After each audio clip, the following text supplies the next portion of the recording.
ಓಂ ಗುರುರ್ಬ್ರಹ್ಮ ಗುರುರ್ವಿಷ್ಣು ಗುರುರ್ದೇವೋ ಮಹೇಶ್ವರಃ ಗುರುಸ್ಸಾಕ್ಷಾತ್ ಪರಂ ಬ್ರಹ್ಮ ತಸ್ಮೈ ಶ್ರೀ ಗುರವೇ ನಮಃ. ಓಂ. ವಿಷಯಂ ಶ್ರವಣಾದಿಸತತ್ವವಿಚಾರಃ ಸಿದ್ಧಾಂತರೀತ್ಯ. ಶ್ರವಣ ಮನನ ನಿಧಿಧ್ಯಾಸನಗಳ ಸತತ್ವ ಅಂದರೆ ತತ್ವ. ಸಿದ್ಧಾಂತ ರೀತ್ಯ, ಸಿದ್ಧಾಂತಕ್ಕೆ ಅನುಗುಣವಾಗಿ ಶ್ರವಣ ಮನನ ನಿಧಿಧ್ಯಾಸನಗಳ ಸ್ವರೂಪವೇನು ಎಂಬುದು ವಿಚಾರ ನಡೆಯುತ್ತಾ ಇದೆ. ಅದರಲ್ಲಿ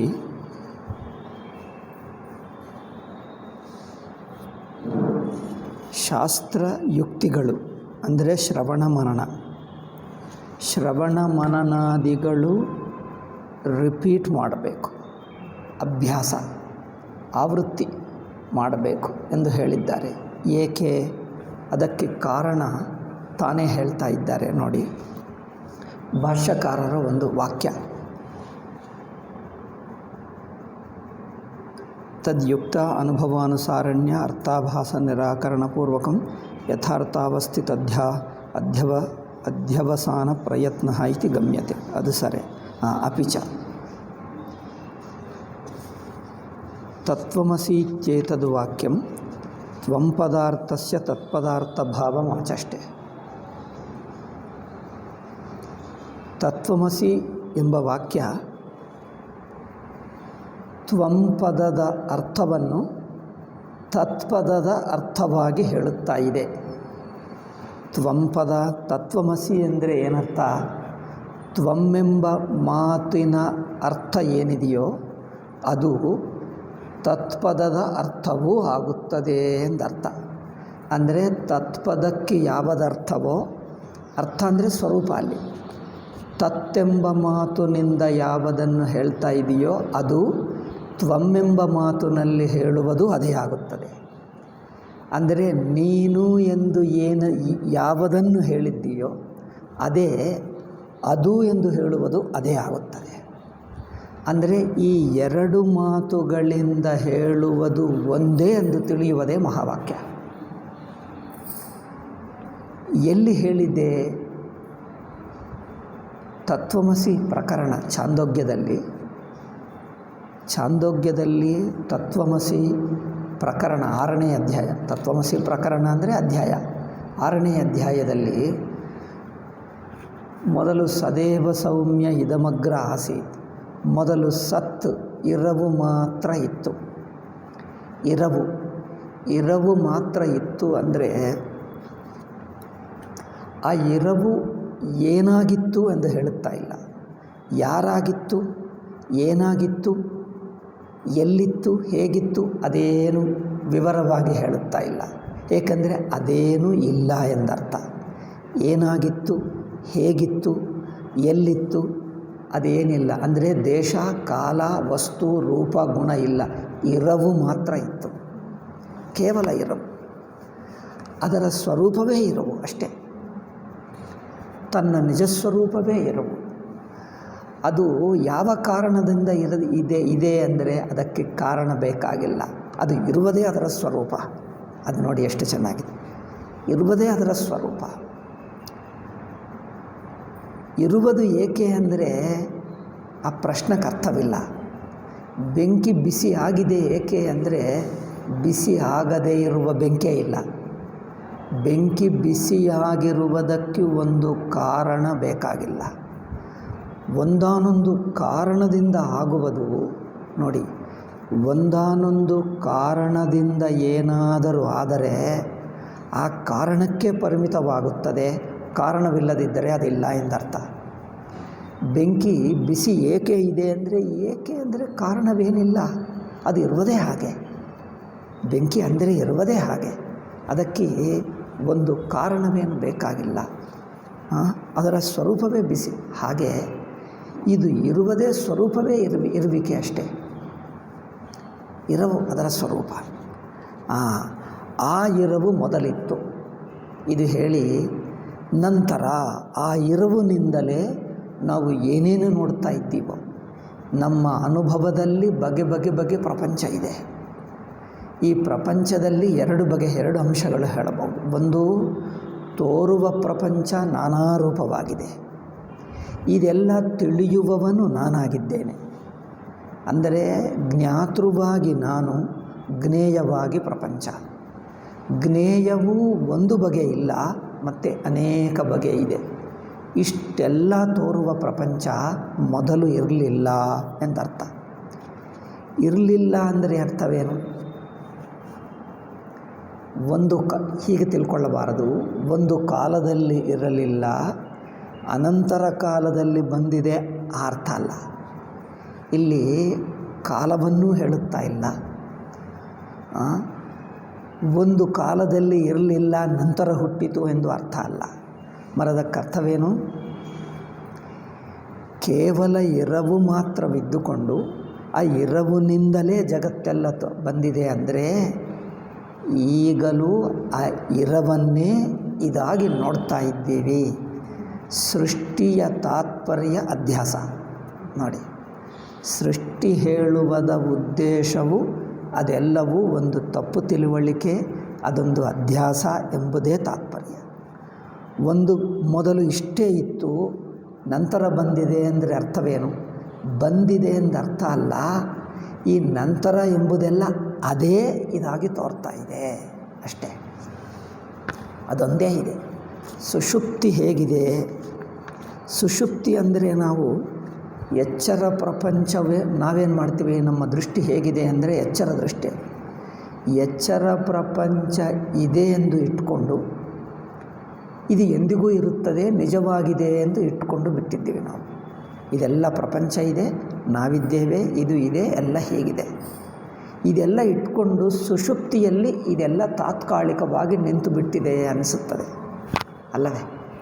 ಇದೆಲ್ಲ ಪಕ್ಕಕ್ಕಿಟ್ಟು ಸುಷುಪ್ತಿಗೆ ಹೋಗಿದ್ದೇವೆ ಹೀಗೆ ತಿಳ್ಕೊಳ್ತೀವಿ.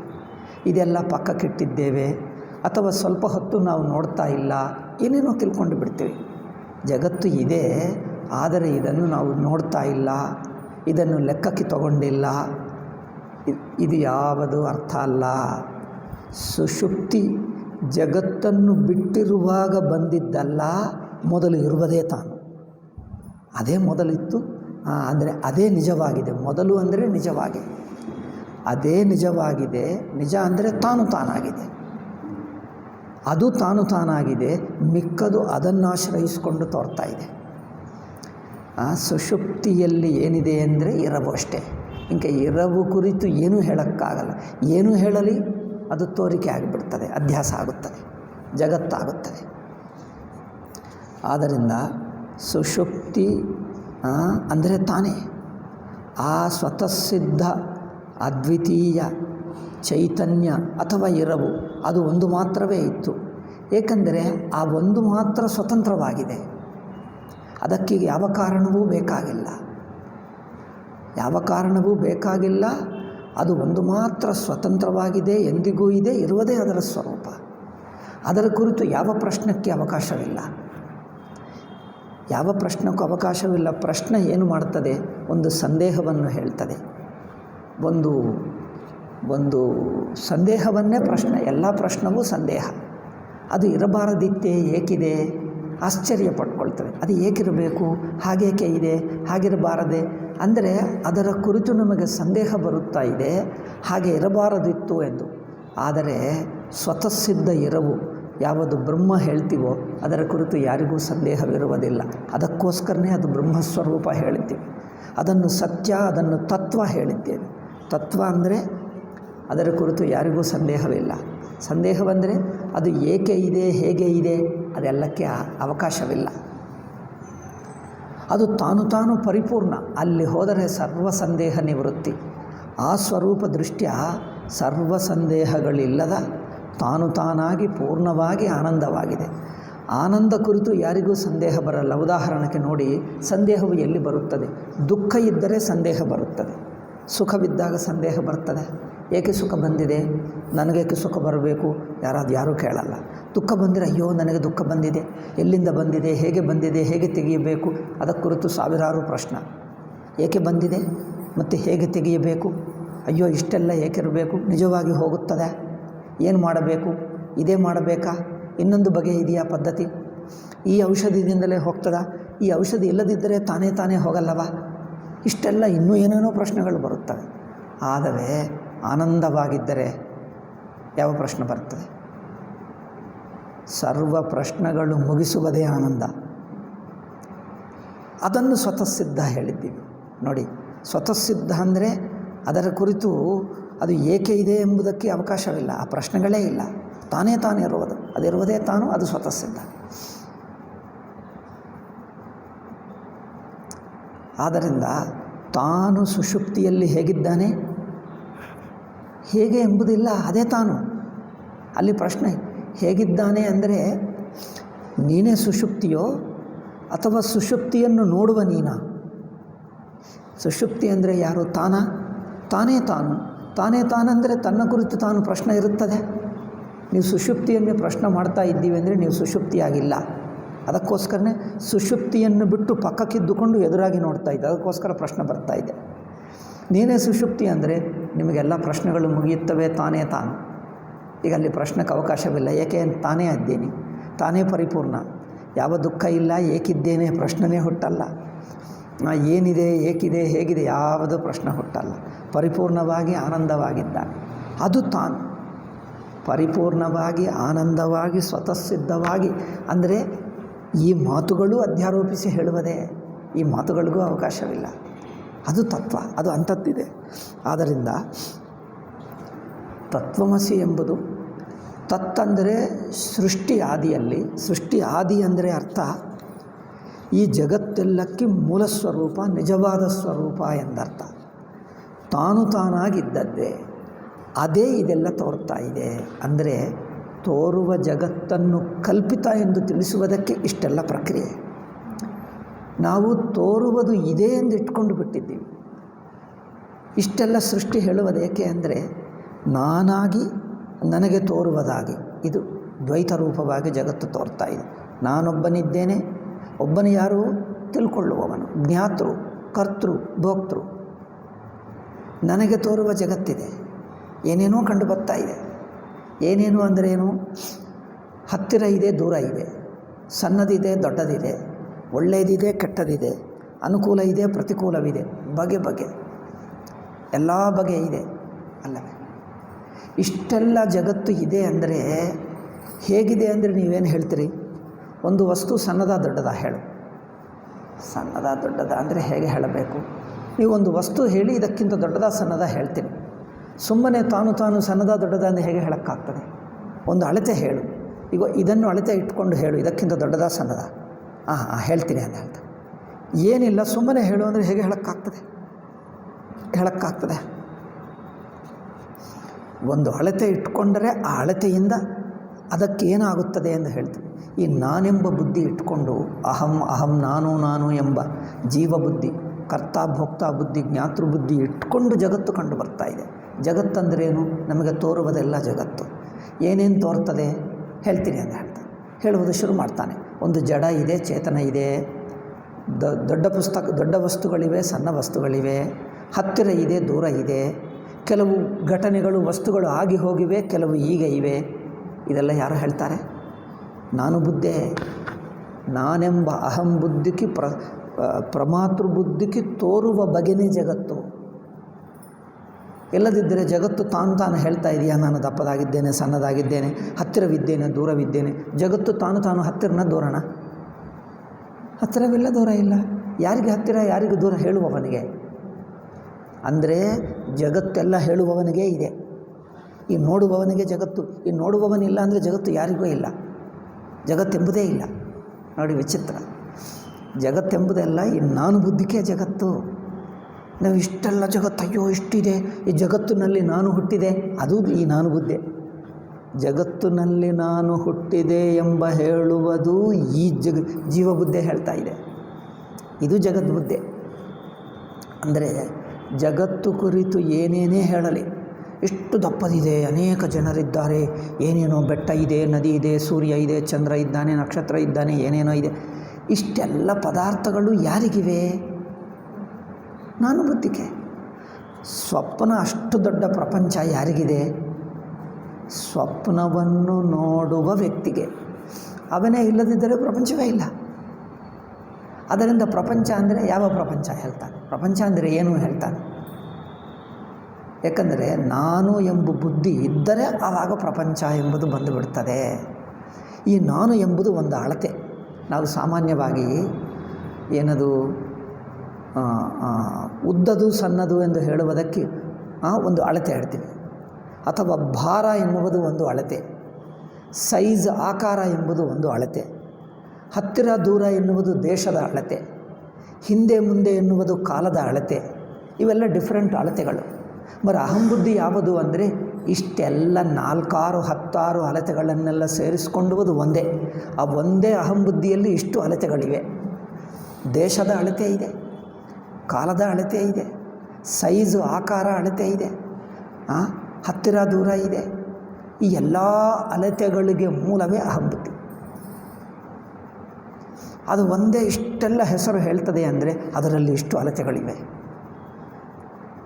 ಅದೊಂದು ಇಟ್ಕೊಂಡೇ ನೋಡ್ತದೆ, ಇದು ನನ್ನ ಅಳತೆ, ಇದು ಇಟ್ಕೊಂಡು ಅದು ಹಾಗಿದೆ ಹೀಗಿದೆ ಎಂದು. ಪ್ರಪಂಚ ಅಂದರೆ ಏನು ಜನರು ಕೇಳಲಿ. ಜನರು ಮಾತಾಡ್ತಾರೆ ಕೂತ್ಕೊಂಡಲ್ಲವೇ, ಹರಟೆ ಮಾಡ್ತಾರೆ, ಇನ್ನೊಬ್ಬರ ಜೊತೆಗೆ ಮಾತಾಡ್ತಾರೆ. ಏನು ಮಾತಾಡ್ತಾರೆ? ಏನು ಅಲ್ಲಿ ಹಾಗೆ ಆಯಿತು, ಹೀಗೆ ಆಯಿತು, ಹೀಗೆ ಆಯಿತು, ಅವರು ಇಲ್ಲಿ ಇದ್ದಾನೆ, ಮನುಷ್ಯರ ಕುರಿತು, ನಡೆದಿರುವ ಘಟನೆಗಳ ಕುರಿತು, ಬಸ್ಸು ರೈಲು ಟ್ರಾಫಿಕ್ ಕುರಿತು ಏನೋ ಹೇಳ್ತಾರೆ. ಅಂಗಡಿಯಲ್ಲಿ ಏನೋ ಆಯಿತು, ಕೊಂಡುಕೊಳ್ಳೋದಕ್ಕೆ ಹೋಗಿದ್ದೇವೆ, ಅವರು ಹೀಗೆ ಮಾಡಿದ. ಇವೆಲ್ಲ ಯಾರಿಗೆ?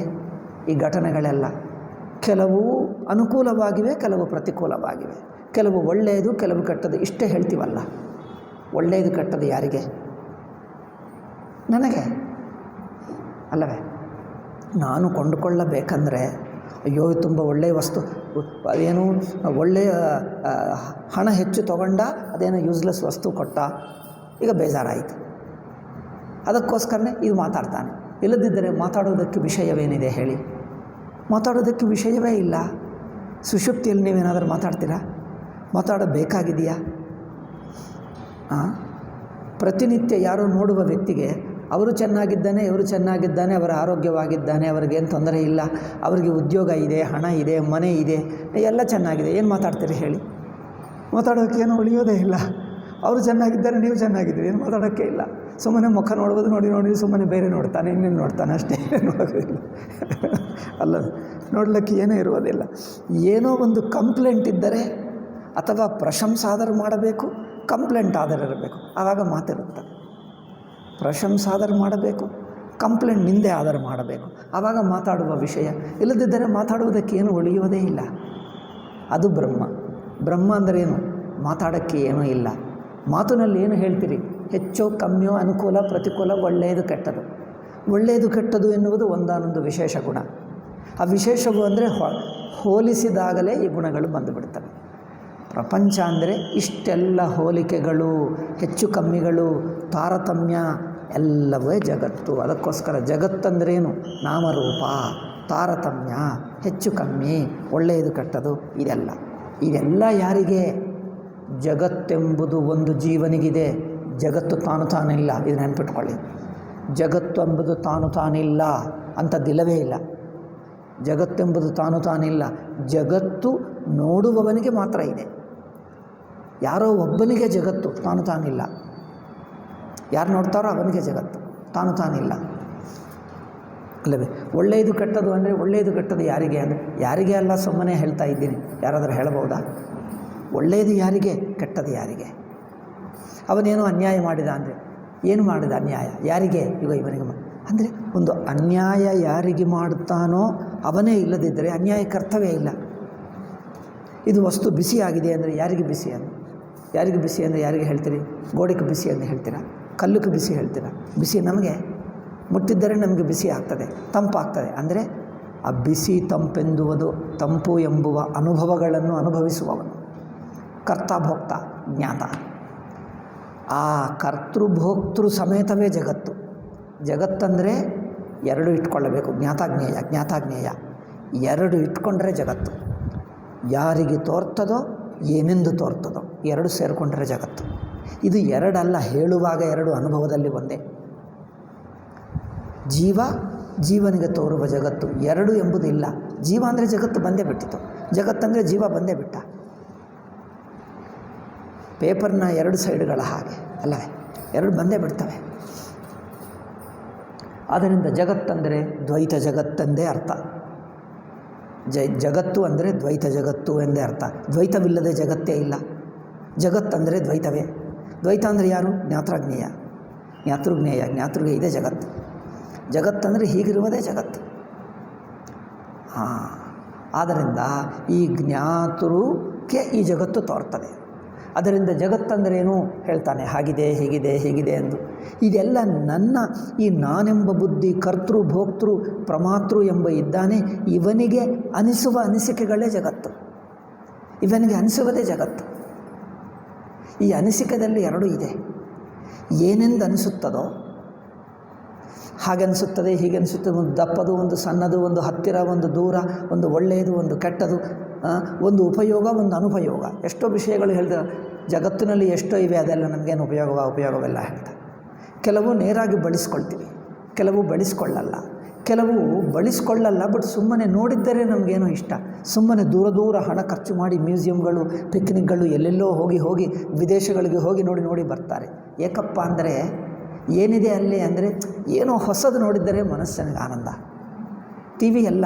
ಟಿ ವಿಗಳಾಗಲಿ ಪುಸ್ತಕಗಳಾಗಲಿ ಏನೋ ಕಾರ್ಯಕ್ರಮಗಳು ಮಾಡ್ತದೆ. ಏಕೆ? ನಾವು ಇಲ್ಲೇ ಇದ್ದೀವಿ, ಅಲ್ಲೆಲ್ಲೋ ದೂರದ ಅಮೆರಿಕಾದಲ್ಲಿ ಏನಿದೆಯೋ ಗೊತ್ತಿಲ್ಲ, ಅವರು ಹಾಗಿದ್ದಾರೆ ಹೀಗಿದ್ದಾರೆ. ಸುನಿತಾ ವಿಲಿಯಮ್ಸ್ ಅಂತೆ ಮೇಲಕ್ಕೆಲ್ಲೋ ಹೋಗಿದ್ದಾರಂತೆ, ಅವರು ಭೂಮಿಯೇ ಇಲ್ಲ, ಅವರು ಇಲ್ಲೆಲ್ಲ ಹಾರುತ್ತಾನೆ ಇರಬೇಕು. ಮತ್ತು ಕೆಳಗೆ ಬಂದರೆ ಏನು, ಕೈ ಕಾಲು ಕಟ್ಟು ಹಾಕಿಬಿಡ್ತಾರೆ, ಹಾಗೆ ಬರ್ತಾರೆ. ಈಗ ಏನನ್ನು ಇದೆಲ್ಲ ತೋರಿಸಿದರೆ ಅಯ್ಯೋ ಹಾಗಿದ್ದಂತೆ ನಮಗೆ ಆಶ್ಚರ್ಯ, ನಮಗೆ ನೋಡುವುದರಲ್ಲಿ ಏನೋ ಸಂತೋಷ ಅಲ್ಲ, ಎಲ್ಲ ನೋಡ್ತೀವಿ. ಅವರನ್ನು ನಮಗೆ ಹೇಳ್ಕೊಡ್ತಾರೆ. ಯಾಕಂದರೆ ಸುದ್ದಿ ನಮ್ಮನ್ನು ಅವರಿಗೆ ಹೇಳ್ಕೊಡ್ತಾರೆ ಅಲ್ಲವೇ. ನಾವು ಇನ್ನೊಬ್ಬರಿಗೆ ಸುದ್ದಿ ಆಗ್ತೀವಿ, ಅವರು ನಮಗೆ ಸುದ್ದಿ ಆದರೆ ನಾವು ಇನ್ನೊಬ್ಬರಿಗೆ ಸುದ್ದಿ ಆಗ್ತೀವಿ. ಏಕೆ? ಇವರಿಗೆ ಏನೂ ಇಲ್ಲ ಅಂದರೆ, ಏನಿಲ್ಲ ಅಂದರೆ ಅದೇ ಸುದ್ದಿ ಅಲ್ಲವೇ. ನಮ್ಮ ಕೈಕಾಲೇನು ಸುನಿತ ಹಾಗೆ ಕಟ್ಟು ಹಾಕಲಿಲ್ಲ, ನಾವು ನಡೆಯುತ್ತಾ ಇದ್ದೇವೆ ಭೂಮಿಯಲ್ಲಿ ಅಂದರೆ ಇದೇ ಸುದ್ದಿ. ನಾವು ಭೂಮಿಯಲ್ಲಿ ನಡೆಯುತ್ತೇವೆ, ಇದು ಸುದ್ದಿ. ಅವ್ರು ನಡೆಯೋಕ್ಕಾಗಲ್ಲ, ಆಕಾಶದಲ್ಲಿ ಹಾರುತ್ತಾರೆ ಎಂದು ಅದು ಸುದ್ದಿ. ಅಂದರೆ ಎಲ್ಲವೂ ಒಬ್ಬರಿಗೆ ಇನ್ನೊಬ್ಬರ ಸುದ್ದಿ, ಇವರಿಗೆ ಅವರ ಸುದ್ದಿ, ಅವರಿಗೆ ಇವರ ಸುದ್ದಿ. ಅಂದರೆ ಕೆಲವು ವಸ್ತುಗಳು ಉಪಯೋಗ ಅಂದರೇನು? ಕೆಲಸಕ್ಕೆ ಉಪಯೋಗ ಒಂದು, ಸುಮ್ಮನೆ ನೋಡಲಕ್ಕೆ ಉಪಯೋಗ. ನೋಡಿದ್ದರೂ ತಿಳ್ಕೊಂಡರೂ ಏನೋ ಆನಂದ, ಏನೋ ವಿಚಿತ್ರ ಇದೆ. ಅಯ್ಯೋ ಎಲ್ಲಿ ನೋಡಲಿಲ್ಲ, ಅಯ್ಯೋ ಎಲ್ಲಿ ಕೇಳಲೇ ಇಲ್ಲ, ಹಾಗಿರುತ್ತದೆ. ಏನೋ ತಿಳ್ಕೊಳ್ಳಬೇಕೆಂಬ ಉತ್ಸಾಹ. ಜನರಿಗೆ ಹೊಸದು ನೋಡಬೇಕು, ಹೊಸದು ತಿಳ್ಕೊಳ್ಳಬೇಕು. ಎಲ್ಲೆಲ್ಲಿ ಏನಿದೆ, ಅಲ್ಲಿ ಏನಿದೆ, ಎವರೆಸ್ಟ್ ಮೇಲೆ ಏನಿದೆ, ಉತ್ತರ ಧ್ರುವದಲ್ಲಿ ಏನಿದೆ, ಮೊದಲು ಭೂಮಂಡಲದಲ್ಲೇ ಎಷ್ಟೋ ಹೊಸ ವಸ್ತುಗಳಿತ್ತು, ತುಂಬ ನೋಡಬೇಕೆಂದು ಎಲ್ಲ ಕಡೆ. ಅದೇನು ಹಿಮಾಲಯದಲ್ಲಿ ಏನೋ ಇದೆ, ಮಾನಸ ಸರೋವರ. ಅಯ್ಯೋ ಯಾರು ಮನುಷ್ಯರೇ ಹೋಗೋಕ್ಕಾಗಲ್ಲ ಎಂದು. ಈಗ ಮನುಷ್ಯರಲ್ಲ, ಹೋಗದೇ ಇರುವವರು ಯಾರೂ ಇಲ್ಲ. ಎಲ್ಲರೂ ಮೂರು ಸಲ ಹೋಗಿ ಬಂದರು ಮಾನಸ ಸರೋವರಕ್ಕೆ.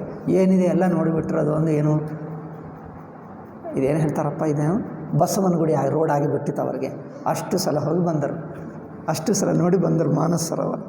ಈಗ ಎವರೆಸ್ಟ್ನಲ್ಲಿ ಏನಿದೆ ಅಂದರೆ ಇನ್ನೂ ಕೆಲವು ದಿವಸಕ್ಕೆ ಎವರೆಸ್ಟ್ ಎಲ್ಲರಿಗೂ ಶಾಲೆ ಮಕ್ಕಳು ಹೋಗೇ ಬರ್ತಾರೆ. ಇನ್ನು ಮುಂದೆ ಏನಾಗುತ್ತದೆ? ಎವರೆಸ್ಟ್ ಅಂದರೆ ಇಲ್ಲೇ ಇದೆ ಅಂತ ಹೇಳ್ತಾರೆ, ಎಲ್ಲರೂ ಹೋಗಿ ಬರ್ತಾರೆ.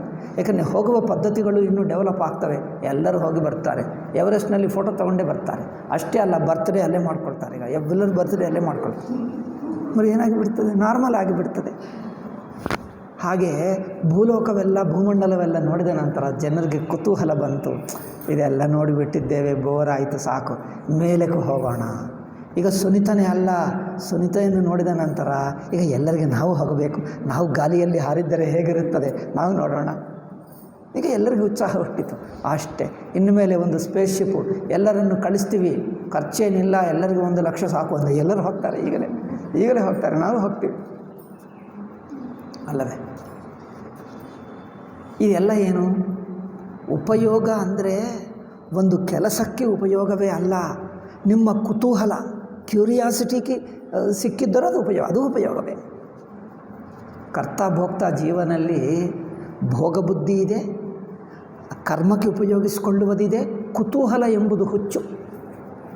ಕುತೂಹಲ ಎಷ್ಟಿದೆ ಅಂದರೆ ಏನೇನೋ ಎಷ್ಟು ನೋಡಿದ್ದರೆ ನಿಮ್ಮ ಕುತೂಹಲ ತೀರುತ್ತದೆ ಹೇಳಿ, ಕುತೂಹಲ ಇಂಗುತ್ತದೆ ಹೇಳಿ.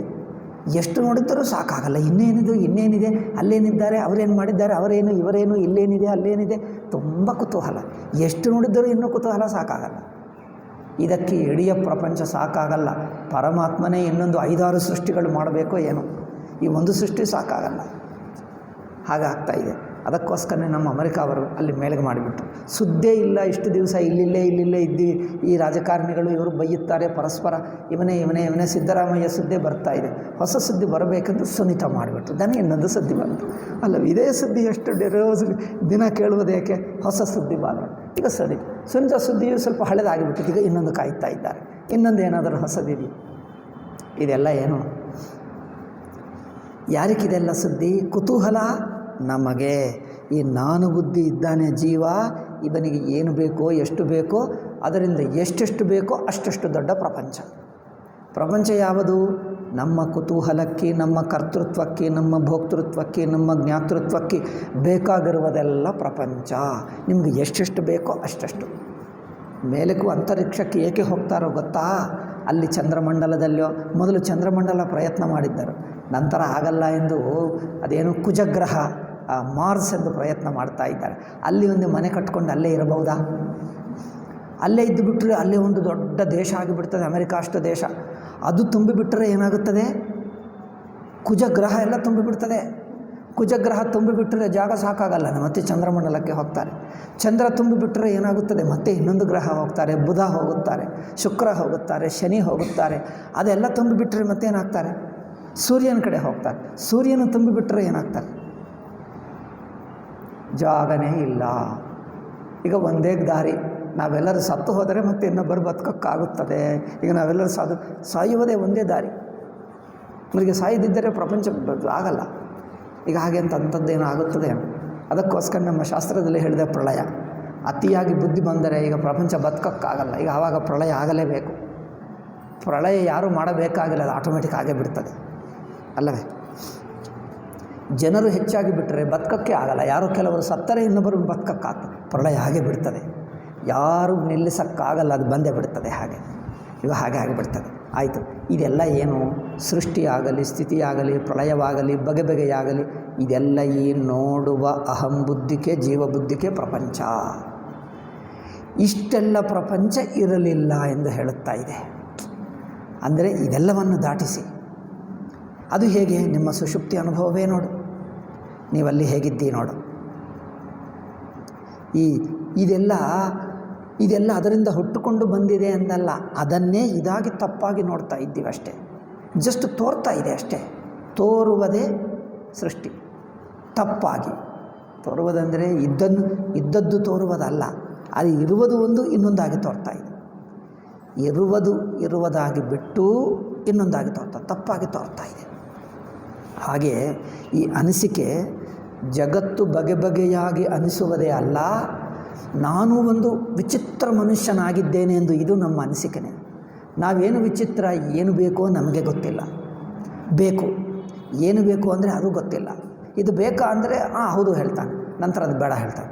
ಇದೇನಪ್ಪ ನೀನೇ ಬೇಕು ಎಂದು ಹೇಳಿದ್ದೀವಿ, ನಿಮಗೋಸ್ಕರ ಇಷ್ಟು ಉತ್ಪತ್ತಿ ಮಾಡಿ ಕಷ್ಟಪಟ್ಟು ಅಲ್ಲಿಗೆ ಹೋಗಿ ಇಲ್ಲಿಗೆ ಹೋಗಿ ಮಾಯಲ ಪಕ್ಕೀರು ಪ್ರಾಣಮಯಲ್ಲಿ ರಾಮಚಿಲಕ ಇದ್ದರೆ ಅಲ್ಲಿ ಹೋಗಿ ತಂದಿದ್ದೇವೆ. ಅದು ಗಿಣಿ ಇರುತ್ತದೆ, ಸಪ್ತ ಸಮುದ್ರಗಳು ದಾಟಿ ಒಂದು ಏನು ಆಲಮರ ಇರುತ್ತದೆ, ಆಲಮರದ ಪೋಟರದಲ್ಲಿ ಒಂದು ಗಿಣಿ ಇರುತ್ತದೆ. ಇವನ ಪ್ರಾಣ ಅಲ್ಲಿದ್ದಂತೆ ಅಷ್ಟು ಕಷ್ಟಪಟ್ಟು ಆ ಗಿಣಿಯನ್ನು ತಂದೆ. ಆದರೆ ನನಗೆ ಮೊದಲು ಹೌದು ಬೇಕು ಎಂದು ಹೇಳಿದೆ, ನಂತರ ಬೇಡ ಎಂದು ಹೇಳ್ತೇನೆ. ನಿಮಗೆ ಏನು ಬೇಕು ಮೊದಲು ನಿಶ್ಚಯ ಮಾಡ್ಕೊ, ನಂತರ ಹೇಳೋಣ ಏನು ಬೇಕು ನಿಮಗೆ, ಗೊತ್ತೇ ಆಗಲ್ಲ. ಹಾಗೆ ಅಂದರೆ ಈ ವಿಚಿತ್ರವಾದ ಜೀವಬುದ್ಧಿಯೂ ಅನಿಸಿಕೆನೇ. ನನಗೆ ಏನು ಬೇಕೋ ನನಗೆ ಗೊತ್ತಿಲ್ಲ, ಏನೋ ಅನಿಸುತ್ತದೆ. ಏಕೆ ಅನಿಸುತ್ತದೆ ಅದು ಗೊತ್ತಿಲ್ಲ, ಬಟ್ ಅದು ಅನಿಸುತ್ತದೆ. ಏನು ಬೇಕೋ, ಎಲ್ಲಿ ಹೋಗಬೇಕು, ಏನು ಸಾಧಿಸಬೇಕು ಗೊತ್ತಿಲ್ಲ. ಏನೋ ಪ್ರಯತ್ನ ಮಾಡ್ತಾ ಇದ್ದಾನೆ, ಇದು ಆಗುತ್ತದ ಅದು ಗೊತ್ತಿಲ್ಲ. ಇದು ಸಾಧಿಸ್ತೀವ ಗೊತ್ತಿಲ್ಲ. ಸಾಧಿಸಿದ್ದರೆ ತೃಪ್ತಿ ಆಗ್ತದ ಅದು ಗೊತ್ತಿಲ್ಲ. ಏನೋ ಮಾಡ್ತಾನೆ ಇದ್ದಾನೆ, ಏಕೆ ಮಾಡ್ತಾ ಇದ್ದಾನೋ ತನಗೂ ಗೊತ್ತಿಲ್ಲ. ಮಾಡ್ತಾನೆ ಇದ್ದಾನೆ, ಹುಚ್ಚಾಗಿ ಮಾಡ್ತಾನೆ ಇದ್ದಾನೆ ಅಲ್ಲವೇ? ಒಂದು ನಾಯಿ ತಿರುಗುತ್ತದೆ ನೋಡಿ, ಇಲ್ಲಿಂದ ಅಲ್ಲಿಗೆ ಹೋಗ್ತದೆ, ಅಲ್ಲಿಂದ ಇಲ್ಲಿ ಹೋಗ್ತದೆ, ಏಕೆ ಹೋಗ್ತದೆ ಅದಕ್ಕೂ ಗೊತ್ತಿಲ್ಲ, ತೋರಿಸ್ತಾ ಇಲ್ಲ, ಮಾಡ್ತಾನೆ. ಹಾಗೆ ಏನೋ ಮಾಡ್ತದೆ. ಆ ತೋಚದೇ ಇರುವುದೇ ಇದೆ ನೋಡಿ. ಅದಕ್ಕೆ ನಮ್ಮ ಜನರು ಅವಿದ್ಯಾ ಕಾಮಕರ್ಮ ಎಂದು ಹೇಳಿದ್ದಾರೆ. ಕರ್ಮ ಅಂದರೆ ಪ್ರಯತ್ನ, ಕಾಮ ಅಂದ್ರೇನು ತೋರಿಸ್ತಾ ಇಲ್ಲ, ಏನು ಬೇಕು ನಮಗೂ ಗೊತ್ತಿಲ್ಲ, ಏನೋ ಬೇಕಂತೆ, ಏನೋ ಬೇಕು ಹುಚ್ಚಾಗಿ. ಹುಚ್ಚು ಅಂದರೆ ಅದಕ್ಕೆ ಅರ್ಥವಿಲ್ಲ, ಏನೋ ಬೇಕನ್ನಿಸುತ್ತೆ. ಅದು ಹುಚ್ಚಂದರೆ ಒಪ್ಪಲ್ಲ, ಅದಕ್ಕೋಸ್ಕರ ಒಳ್ಳೆಯ ಹೆಸರಿಡ್ತೀವಿ. ಅದು ಬೇಕು ಅಂತ ಹೇಳ್ತೀವಿ. ಎಲ್ಲರೂ ಕೇಳ್ಕೊಳ್ತಾ ಇದ್ದಾರೆ, ಅದನ್ನು ನಾನು ಕೇಳ್ಕೊಳ್ತಾ ಇದ್ದೆ. ಎಲ್ಲರಿಗೂ ಇಷ್ಟವಾಗ್ತದೆ, ಅದರಿಂದ ನನಗೆ ಇಷ್ಟವಾಗ್ತಾ ಇದೆ. ಎಲ್ಲರಿಗೂ ಆಸಕ್ತಿಗಳಿವೆ, ನನಗೂ ಇದೆ. ಎಲ್ಲರಿಗೂ ಆಸೆಗಳಿವೆ, ನನಗೂ ಇದೆ. ಇದೇನು ಸಮರ್ಥಿಸ್ಕೊಳ್ಳೋದು ಅವರ ಎಲ್ಲರಿಗೂ ಇವೆ ಅಂದರೆ ಹೇಳಿಬಿಟ್ಟರೆ ನಿಮ್ಮ ಆಸೆ ಮಾತ್ರ ಒಳ್ಳೆಯದಾಗ್ತದ ಏನೋ. ಎಲ್ಲರೂ ಅಷ್ಟು ನಿಮ್ಮಂಥ ಹುಚ್ಚವರೇ, ಮಿಕ್ಕ ಜನರು ನಿಮ್ಮಂಥ ಹುಚ್ಚೆ, ಏನು ವ್ಯತ್ಯಾಸ ಇಲ್ಲ. ಅವರು ನೋಡಿ ಎಲ್ಲರಿಗೂ ಆಸೆ ಇದೆ ಎಂದು ಅವರು ಹೆಸರಿಟ್ಕೊಂಡು ನೀವು ಆಸೆಯನ್ನು ಇಟ್ಕೊಳ್ತಾ ಇದ್ದೀಯಲ್ಲ, ಅವನೇನು ಮಾಡ್ತಾನೋ ಗೊತ್ತಾ? ನಿನ್ನನ್ನು ನೋಡಿಕೊಂಡೆ ಅವನು ಮಾಡ್ತಾನೆ. ಅವರು ಧೈರ್ಯದಿಂದ ಇರುತ್ತಾನೆ. ಇವರೆಲ್ಲರೂ ಹಣ ಸಂಪಾದಿಸ್ತಾ ಇದ್ದಾರೆ, ಎಲ್ಲರೂ ಭೋಗ ವಸ್ತುಗಳು ಪಡ್ಕೊಳ್ತಾ ಇದ್ದಾರೆ, ಅಲ್ಲಿ ಹೋಗ್ತಾ ಇದ್ದಾರೆ, ಇಲ್ಲಿ ಹೋಗ್ತಾ ಇದ್ದಾರೆ, ಮನೆ ಕಟ್ಕೊಳ್ತಾ ಇದ್ದಾರೆ, ಏನು ಮಾಡ್ತಾ ಇದ್ದಾರೆ. ನಾನಿದೆಲ್ಲ ಮಾಡ್ತಾ ಇದ್ದೀನಿ, ಸರಿಯಾಗಿದೆಯಾ ಅನಿಸುತ್ತದೆ ಅಲ್ಲವೂ ಗೊತ್ತಿಲ್ಲ, ನನಗೆ ಮಾತ್ರ ಅನಿಸುತ್ತಿತ್ತು. ಇಷ್ಟೆಲ್ಲ ಮಾಡ್ತಾರಲ್ಲ, ನಮಗೂ ಅನಿಸುತ್ತಾ ಇದೆ, ನಾನು ಸರಿಯಾಗಿ ಮಾಡ್ತಾ ಇದ್ದೀನ? ಇದೆಲ್ಲ ಏಕೆ ಸಂಪಾದನಾ ಉದ್ಯೋಗ ಇದೆಲ್ಲ ಮಾಡಬೇಕಾ? ಮಿಕ್ಕ ಜನರು ನೋಡಿದ್ದರೆ ಅವರು ಇದೇ ಮಾಡ್ತಾ ಇದ್ದಾರೆ ಅಂದರೆ ತಪ್ಪಿಲ್ಲ ಅಲ್ಲವೇ? ಅವರು ಮಾಡ್ತಾ ಇದ್ದಾರೆ ಅಂತ ತಪ್ಪು. ಅವರಿಗೆ ಸಂದೇಹ ಬಂದರೆ ನಿಮ್ಮನ್ನು ನೋಡ್ತಾನೆ, ಇವನು ಅದೇ ಮಾಡ್ತಾ ಇದ್ದಾನೆ, ತಪ್ಪಿಲ್ಲ. ಅವ್ರು ಲಂಚ ತೊಗೊಳ್ಳುವಾಗ ಇವರು ಅನಿಸುತ್ತದೆ, ಲಂಚ ತೊಗೊಳ್ಳೋದು ಸರಿಯಾ ತಪ್ಪಲ್ಲವೇ ಅನಿಸುತ್ತೆ. ಇನ್ನೊಬ್ಬರನ್ನು ನೋಡ್ತಾನೆ, ಅವನು ಹೇಳ್ತಾನೆ, ಏನು ಯೋಚನಪ್ಪ, ನಾವು ಯಾವಾಗಿನಿಂದಲೂ ತೊಗೊಳ್ತಾ ಇದ್ದೀವಿ. ನೀವೆಲ್ಲರೂ ಹೌದು ತೊಗೊಳ್ತಾರೆ, ಹಾಗಾದರೆ ನಾನು ತಗೊಳ್ಳಬಹುದು, ತಪ್ಪಿಲ್ಲ, ನೀವು ತೊಗೊಳ್ತಾರೆ ಅಷ್ಟೇ. ಅವರನ್ನು ನೋಡಿ ಇವರನ್ನು ನೋಡಿ. ಮತ್ತು ಇನ್ನೊಬ್ಬರು ಸಂಕೋಚ ಮಾಡ್ತಾನೆ. ಯಾರನ್ನು ನೋಡಿ ಇವರು ಮಾಡಿದ್ದನೋ ಅವನಿಗೂ ಸಂಕೋಚವಿತ್ತು. ಇವನೇ ನೋಡಿ ಏನಪ್ಪ ನಾನು ಲಂಚ ತೊಗೊಳ್ತಾ ಇದ್ದೆ, ನನಗೆ ಸಂದೇಹ ಅಂದರೆ, ಅಯ್ಯೋ ನಿನ್ನನ್ನು ನೋಡಿ ನಾನು ಶುರು ಮಾಡಿಬಿಟ್ಟೆ, ನೀವು ನನ್ನನ್ನು ಕೇಳ್ತಾ ಇದ್ದೀಯಾ? ನಿಮ್ಮನ್ನು ನೋಡಿ ಅವನನ್ನು ನೋಡಿ ಇಬ್ಬರು ನಡೆಯುತ್ತಾ ಇದ್ದಾರೆ. ಏಕೆಂದರೆ ಏನಿದೆಯೋ ಅವ್ರಿಗೂ ಗೊತ್ತಾಗ್ತಾ ಇಲ್ಲ. ಇದೆಲ್ಲ ಏಕೆ ಮಾಡ್ತಾ ಇದ್ದೀನಿ ಅವ್ರಿಗೂ ಗೊತ್ತಾಗ್ತಾ ಇಲ್ಲ, ಇವನಿಗೂ ಗೊತ್ತಾಗ್ತಾ ಇಲ್ಲ. ಏನೋ ನಡೆಯುತ್ತಾ ಇದೆ ಅಲ್ಲವೇ? ಏನೋ ನಡೆಯುತ್ತಾ ಇದೆ. ಅಂದರೆ ನಾವು ಆಸೆ ಎಂದು, ಕೋರಿಕೆ ಎಂದು ಒಂದು ಒಳ್ಳೆಯ ಹೆಸರಿಟ್ಟಿದ್ದೇವೆ. ಒಂದು ಕೋರಿಕೆ ಅಂದರೇನು? ಹ್ಯಾವ್ ಡಿಸೈರ್ ಸಮಥಿಂಗ್ ಗ್ರೇಟ್, ಒಂದು ಆ್ಯಂಬಿಷನ್ ಹೇಳ್ತಾರೆ, ಒಂದು ಒಳ್ಳೆಯ ಆಸೆ. ಅದೆಲ್ಲ ನಮ್ಮಲ್ಲಿ ಇರುವಂಥ ಒಂದು ಅಸಂತೃಪ್ತಿ, ತೋಚದೇ ಇರುವಿಕೆ, ತೋಚ್ತಾ ಇಲ್ಲ, ಏನೋ ಬೇಕಂತೆ, ಏನೋ ಆಗಬೇಕು. ನಮ್ಮಲ್ಲಿರುವಂಥ ತೋಚದೇ ಇರುವ ಸ್ಥಿತಿ ಇದೆ ನೋಡಿ, ಏನೋ ಬೇಕು, ಏನೋ ಆಗಬೇಕು ಎಂದು. ಅದಕ್ಕೆ ನಾವು ಒಳ್ಳೆಯದು ಎಂದು ಹೆಸರಿಟ್ಟಿದ್ದೇವೆ. ನಿಜವಾಗಿ ನೋಡಿದರೆ ಎಲ್ಲರಲ್ಲಿ ಅದೇ ಇದೆ. ಅದು ಏಕೆ ಇದೋ ಗೊತ್ತಿಲ್ಲ. ಅದೇ ಶಾಸ್ತ್ರ ಹೇಳ್ತಾ ಇದೆ, ಕರ್ಮ ಅಂದರೆ ಬಗೆ ಪ್ರಯತ್ನಗಳು. ಈ ಪ್ರಯತ್ನಗಳಿಗೆ ಮೂಲ ಏನಂದರೆ ಆಸೆ, ಕೋರಿಕೆ. ಈ ಕೋರಿಕೆಗೆ ಮೂಲ ಏನಂದರೆ ಅಧ್ಯಾಸ, ಅವಿದ್ಯೆಯಿಂದಲೇ ಕೋರಿಕೆ. ಅಂದರೆ ತನ್ನ ನಿಜ ಸ್ವರೂಪವು ಪರಿಪೂರ್ಣ ಸ್ವರೂಪ, ತಾನು ಪರಿಪೂರ್ಣವಾಗಿದ್ದಾನೆ ಎಂಬುದು ತಿಳಿಯದೇ ಇರುವುದೋ, ತಪ್ಪಾಗಿ ತಿಳಿಯುವುದರಿಂದ ಈ ಆಸೆ ಹುಟ್ಟಿತು. ಆಸೆ ನಿಜವಾಗಿದ್ದರೆ ನಿಮಗೆ ಒಂದು ದಿವಸ ಪೂರೈಸುತ್ತಿತ್ತು. ಆಸೆಗಳು ನಮಗೆ ಏನೇನಿವೆಯೋ ಎಷ್ಟು ಪೂರೈಸಿದ್ದರೂ ಅದು ಪೂರೈಸಿದಂತೆ ಅನಿಸುವುದೇ ಅಲ್ಲ. ಏಕೆ ಯೋಚನೆ ಮಾಡಿದ್ದೀರಾ? ಆಸೆಗಳು ಕೆಲವು ಪೂರೈಸಿದೆ, ಕೆಲವು ಇನ್ನೂ ಬೇಕು ಅನಿಸುತ್ತಿವೆ. ಕೆಲವು ಆಸೆಗಳು ನಮಗೆ ಪೂರೈಸದಿದ್ದರೂ ಇನ್ನೊಬ್ಬರಿಗೆ ಪೂರೈಸಿದೆ. ನಮಗೆ ಏನೋ ಮಿಲಿಟರಿ ಆಫೀಸರ್ ಆಗಬೇಕಂತ ಇನ್ನೊಬ್ಬರಾಗಿದ್ದಾರೆ, ಅವರು ಮಾತ್ರ ಸಂತೋಷವಾಗಿದ್ದಾರೆ. ನೀವು ಅಂದ್ಕೊಳ್ತೀವಿ ನಾವು ಹಾಗಾಗಬೇಕು, ಅವರ ಹಾಗೆ ಆಗಬೇಕು ಅಂದ್ಕೊಳ್ತಾನೆ. ನೀವು ಅವರನ್ನು ಹೋಗಿ ಕೇಳು, ಅವ್ರು ನಿಮ್ಮ ಹಾಗಿರಬೇಕು ಎಂದು ಅವರು ಆಸೆ ಮಾಡ್ಕೊಳ್ತಾರೆ. ಏನಪ್ಪ, ಯಾರ ಆಸೆ ನಿಜ ಹೇಳಿ? ಯಾರ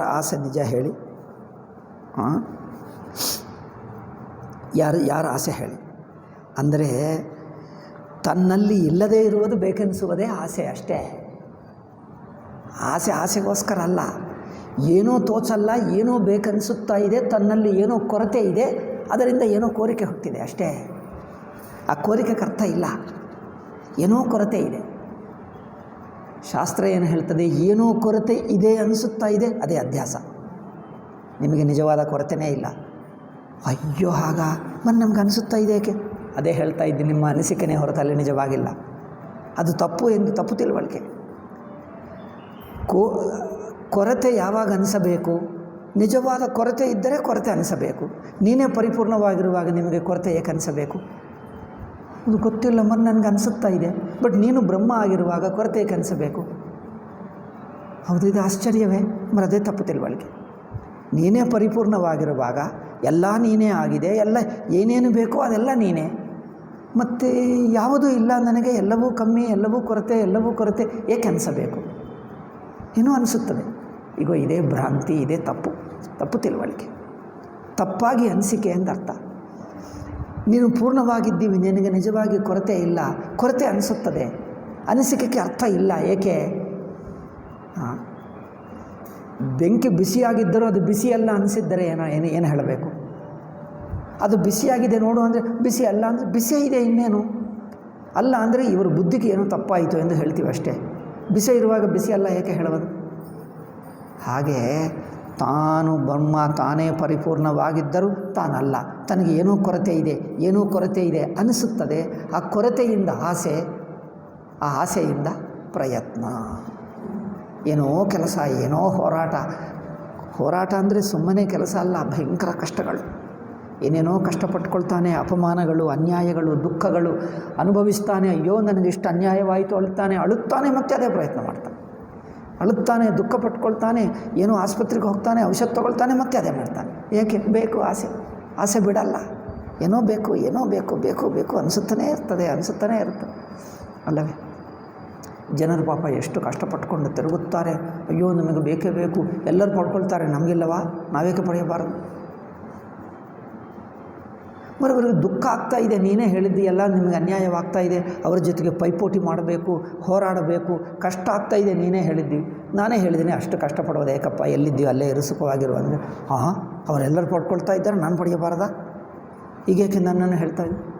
ನಿನಗೋಸ್ಕರನೇ ಹೇಳಿದ್ದೀಯಪ್ಪ, ನೀನೇ ಹೇಳಿದ್ದೀವಿ, ಹೋರಾಟ ದುಃಖ ಉಂಟು ಮಾಡ್ತಾ ಇದೆ, ತುಂಬ ಕಷ್ಟವಾಗ್ತಾ ಇದೆ, ಬೇಡ ಎಂದು ಹೇಳಿದ್ದೀನಿ.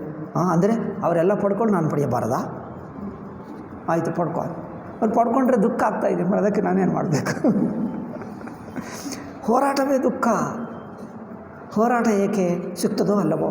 ತುಂಬ ಪ್ರಯತ್ನ ಮಾಡ್ತಾನೆ, ಮತ್ತೆ ಸಿಗಲ್ಲ. ಅಯ್ಯೋ ಏನಾಯಿತೋ ಅಂದರೆ ಆ ಹೋರಾಟ ಎಷ್ಟು ಮಾಡಿದ್ದರೂ ಅದು ಒಂದು ದಿವಸ ಮುಗಿಯಲ್ಲ. ಹೋರಾಟ ಮಾಡಿ ಒಂದು ದಿವಸ ಆದರೂ ಮುಗೀತಾ? ಎಷ್ಟು ಹೋರಾಟ ಮಾಡಿದ್ದೀರಿ? ಈಗ ಕೊನೆಗೂ ಹತ್ತಿರಕ್ಕೆ ಬಂದಿದ್ದೀವಿ ಅನಿಸುತ್ತದೆ. ತುಂಬ ಹೋರಾಟ, ತುಂಬ ಜಗಳ ಮಾಡಿದ್ದೇವೆ, ಎಲ್ಲರೂ ಜಗಳ ಮಾಡಿ ಬಂದಿದ್ದೇವೆ. ಈಗ ಕೊನೆಗೂ ಬಂದಿತ್ತು, ಈಗ ಮುಗಿಯಿತು, ಈಗ ಇನ್ನು ಮೇಲೆ ಎಲ್ಲರೂ ಸುಖವಾಗಿರುತ್ತಾರೆ ಹೇಳಬಹುದಾ?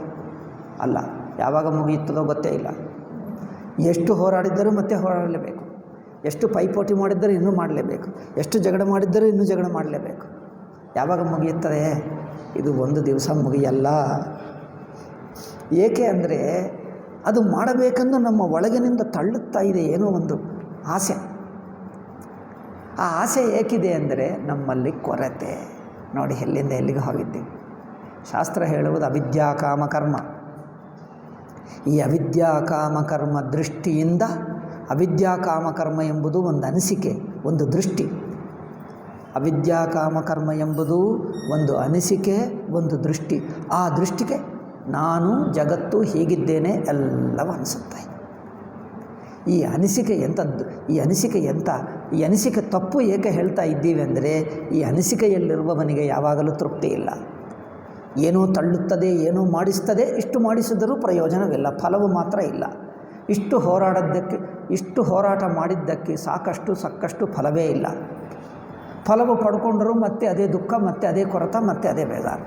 ಅದಕ್ಕೋಸ್ಕರ ಇದು ಅನಿಸಿಕೆ ಎಂಬುದು ತಪ್ಪು ಏಕೆ ಹೇಳಿದ್ದೀವಿ ಅಂದರೆ, ತಪ್ಪು ಇರುವುದರಿಂದಲೇ ತಪ್ಪು ಔಷಧಿ ತಗೊಂಡರೆ, ಎಷ್ಟು ಔಷಧಿ ತಗೊಂಡರೂ ಏನು ವಾಸಿ ಆಗಲ್ಲ.